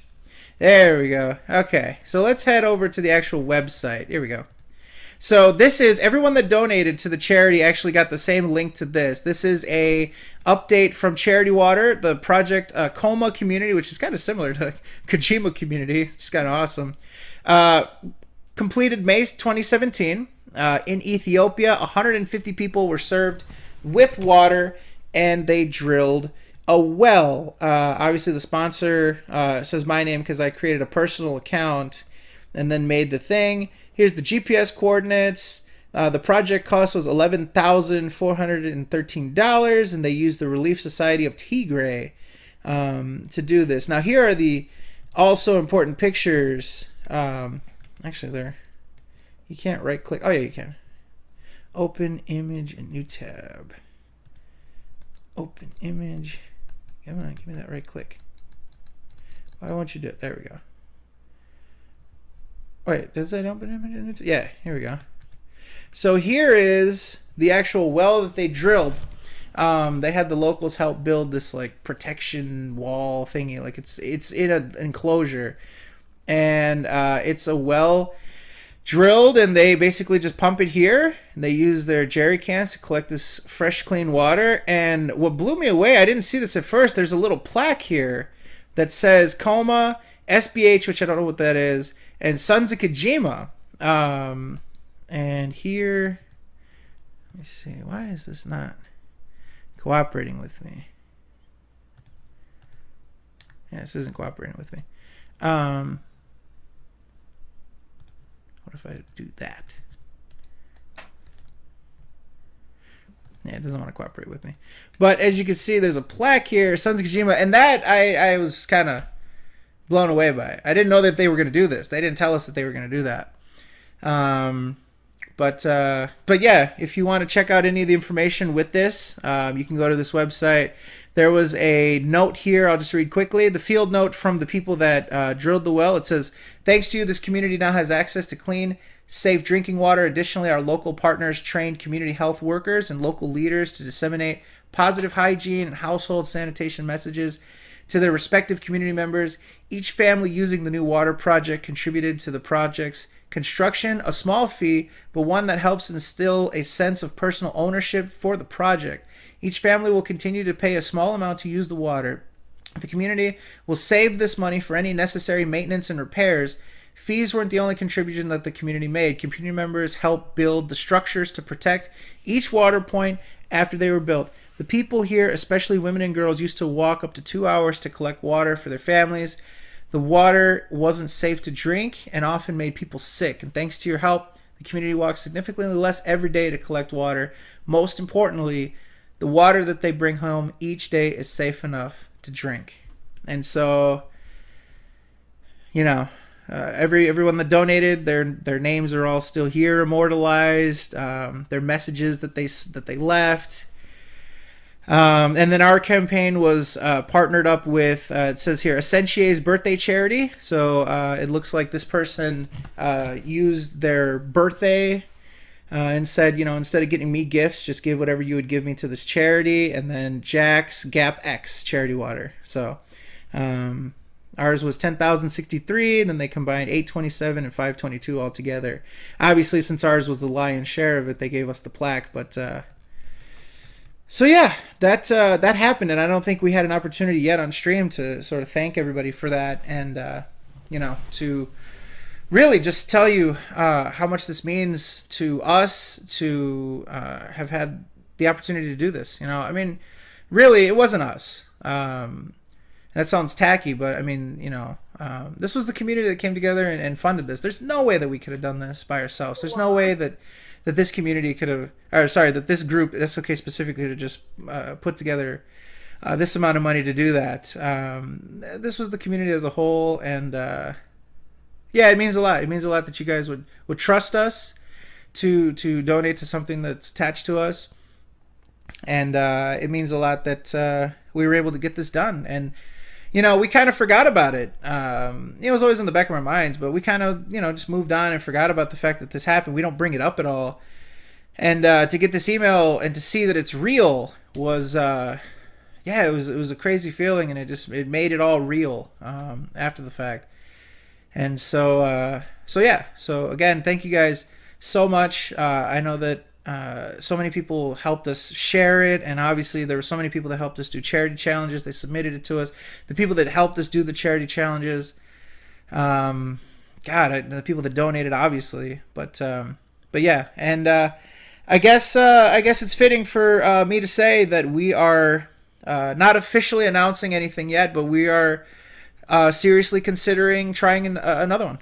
You know, the show has grown a lot since then, and maybe there'll be more people that would be interested in trying to do something like this again. I mean, we were able to do $10,000 in 6 months. Our charity got doubled in time because they reached their funding goal in whatever quarter it was. But who knows? Maybe we could do another one of these over the summer. And yeah, if you guys are interested, we could try this again. So yeah, that's it. That's about it. That's where we're gonna sort of leave that. What's going on, Mr. Fizz? What do you got? Yeah, like Fred said, this is, for me personally, this whole charity is probably the greatest moment I've had with just the community and everything, because it's us banding together to help a group of people that have nothing to do with us. We raised over $10,000 for people to have clear, safe drinking water, and it means a lot to me, and and a lot of us too, because it shows how much this community can band together and help those people who need it. And I just think it's one of the greatest moments I've had just of this whole ride. I feel you, man. Yeah, dude, you said it perfectly. It just we come on, we joke around and we fuck around, right? What we do is pretty dumb in the end of the grand scheme of things. I think people don't know that. People don't realize that we know what we're doing is pretty fucking stupid, right? But if we can do something good, why not? Some people ask us why we did it. And there's like, oh, you guys did it because you want to shield yourself from criticism or something like that. It's like, that would be pretty easy, I guess. If you could show us doing that, I'd love to see it, because that's not what was happening. But no, the point was, if we can do something good with our platform, why wouldn't we? Why would we just waste this if we could actually do something good? And obviously we showed here that the community can rally together under a cause and do something good. And now this is something that's gonna positively impact these people for, I don't know, for life. I don't know the science behind these drilled wells, but I know for a fact it's gonna make a lasting impact on them for some time. And yeah. So anybody else have anything else to say about the water charity? What you think? What you feel?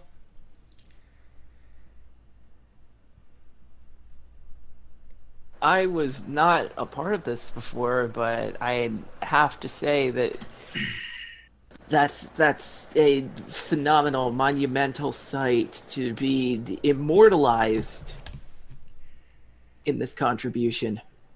The water charity, for me, brings back a time where anything was possible.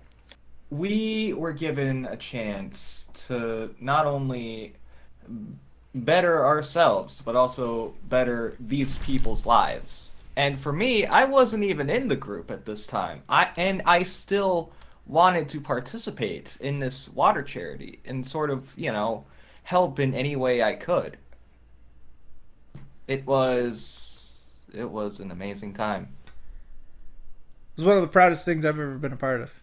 And again, that's saying a lot, because, all we really did was spread the word about this. Everybody else is, spread it, shared it on social media, and obviously donated. So, yeah, it's it just means a lot that people would be willing to do that. And we ask people for their time and their attention, and to ask them to give money in our name, I guess. We're not asking for money for us to spend or for our personal sake to do stupid shit with, but for people to donate in general towards us, I guess you could say, towards this thing. It takes a lot of trust, and obviously means that people give a shit about what we're doing, and that's very humbling. So we'll think about it. We'll think about doing another one of these, or maybe doing something similar to this. If people want to submit any suggestions to us, please do. If you know anything else about this, Charity Water was very easy and transparent. Everything went straight to the website. It showed everything up to date, and obviously you can see accountability. They give you the project report and pictures and all kinds of shit like that. So this was, in my opinion, this was like, I don't know if anything's perfect, but this was pretty much the perfect fucking charity thing possible, especially because, we have a skeptical community, right? We are the community. We call out bullshit. Our bullshit detectors are very fucking finely tuned, right? And so, if we were trying to pull some shit on people, people are going to call us out for it. And so We thought that this was the best way to be transparent and the best way to ease people's concerns with this website and with this charity. So yeah, if there's anything like that, it can't be anything where the money goes to us and then we're responsible to donate it, because we just don't want to be in that situation. And I think there's something with tax or some shit like that that's stupid. So if you guys have any suggestions, any other possible charities that we can get involved in, like I said, it has to be something where the money goes directly through the site and that there's as much transparency as possible. That's basically our idea. So yeah. So anyways, thank you guys. Thank you for letting me blab on about that at the end of the show. I wanted to save it to the end of the show just so that, didn't get in the way of the fun and the antics and all that. But yeah, that's about it. All right. Anything else before we get out of here for tonight? I believe that's it. All right. Let's do the outros. Let's get the fuck out of here. First of all, Mr. Fizz. You cut out. Mr. Fizz. Dr. Fizz, Twitter, YouTube, and you can find me doing stupid shit. All right. Mr. Table. You can find me on Twitter at Quiet Table, and you can find me on YouTube at Evil Table. Ah, shit. And you're drinking those beer cans, my friend. Those are pop cans. Don't put it in your fucking glass like a normal being. That can fell off the kid's like a normal human. Mr. Nomad. You can find me on Twitter at The Dark Lurker, where I just retweet pinups, and I might start making DSP fan arts again, just getting the spirit of it. You can also join the Sense of Kojima group, which is on PS4. I recreated the community a few months ago. Oh yeah. So type in Sense of Kojima on PS4 and just discuss DSP antics, whatever you guys want. And yeah, that's it. Come play some fucking games with us, bitch. We're gonna be playing Tekken 7 all fucking night. The one and only Prideful Zombie, who I so rudely interrupted. Prideful Zombie, what you got for us? You can find me on Twitter and on YouTube under the name Prideful Zombie. Twitter, I pretty much post useless shit, so it's probably not best that you follow me. I was going to say that if we do another charity water challenge or something like that, we'll have a drinking contest between Table and Fizz. Ooh. That's not even a fucking contest. He's gonna win. The thing is, I don't. Wow. Why don't you guys have a race? Why don't you guys have a racist contest? Table that he came from. Drink him under the racist table. How about that? Yeah. Welcome back, Prideful Zombie. Mr. Radrad. You can find me on Twitter at the Radrad, and you can find my YouTube at youtube.com/siwentweborn, especially if you want to relive the magic of me managing to beat Phil in a 2-0 set. Woo! And there should be some videos relating to Tekken 7. I'm going to be all over that, ripping people apart with chainsaws, flooring them with rocket punches. It's going to be a good time. Mr. Torres. Appreciate you guys for stopping by. You can find me on Twitter at AmazingArtist89. And also, if you forgot today, since it's technically Friday where I'm at, you guys can request any DSP related drawings, and I'll probably get that done later today. So, yeah. Mr. Bazzi. You can find me on Twitter at TTSBB1. You can find me on YouTube, which is FreddyFazFuck. And you can find my Twitch, which is also TTSBB1. I want to stream something. I don't know what, but it'll be soon. And yours truly, Mr. FreddyFuck. You can find me on Twitter at TIHY. DP, the acronym for This Is How You Don't Propose Marriage to Leanna and then break it off weeks later. Shame on you. You can also find me, YouTube, Fred Fucks, 2 different channels. You guys already know that. I'll probably do something. I've been doing a lot for the SoK channel, so my time that I have to dedicate to the online shenanigans have been pretty much done there. Speaking of that, you can find the SOK in all sorts of different forms, fashions, and formats. First of all, if you want the audio-only shit, let's say you go to the gym and get swole as fuck swinging kettlebells like a man, or you drive a car so that you can go work out at the grocery store, you can do that on a number of different formats. The first format is SoundCloud, soundcloud.com/thesonsofkojima. SoKast, SOK, search term will get you that on SoundCloud. You can watch all our shit there, or listen, sorry. You can also listen to us on iTunes. The second that something gets posted to SoundCloud, it also gets posted to iTunes because they have a symbiotic relationship. Actually, it's parasitic. iTunes depends on the SoundCloud. Anyways, you can also find us on the tried and true method. If you are an OG, if you've been here for a long time, but if you've been here none of the wrong times, you can check us out. YouTube, Sons of Kojima, the audio visual delight, morphine straight into your veins. And that's it. Yeah. Thank you guys very much. I literally just tweeted today that we broke records. Today, we broke yet another record. And that's thanks to you. We come here, we press the stream button, and we talk, and everything else is up to you guys. We're going to do the same shit regardless. Back when we had 44, and now when we had 1900. It's the same thing. And we've grown up a little bit. Better speakers now, I guess. A little more confident, but it's the same fucking thing. We press stream, everything else is up to you guys. And we appreciate the fuck out of you. Alright? I know it sounds tacky, but we do. And we do this for you guys. It's an honor. It's great. It's fantastic. We've turned so many viewers into hosts. I mean, just look at the people on the show now. That's how it goes. So, thank you very much. We gave you 10 minutes of notice. You guys showed up. Record numbers. It means the world to us. And we're going to continue on. I don't know where this crazy ride is going to go, but as long as you guys are here with us, we'll be fearless in that. So, anyways, thank you guys very much for attending, your support, all your tweets, twerps, mail bombs, bail bonds, all those different things that you give us. Means a lot. And we'll be back very soon. We've got a podcast planned for Saturday, but I don't want to say anything yet. Maybe we'll have a podcast down the road also planned out. We're kind of looking at some different possibilities, but Saturday has the potential to be very interesting, if you know what I mean. That's it. We love you. Go fuck yourselves. Good night. See ya. Adios. Hashtag SoKast 2017. Woo! Hell yeah. See you later. Later.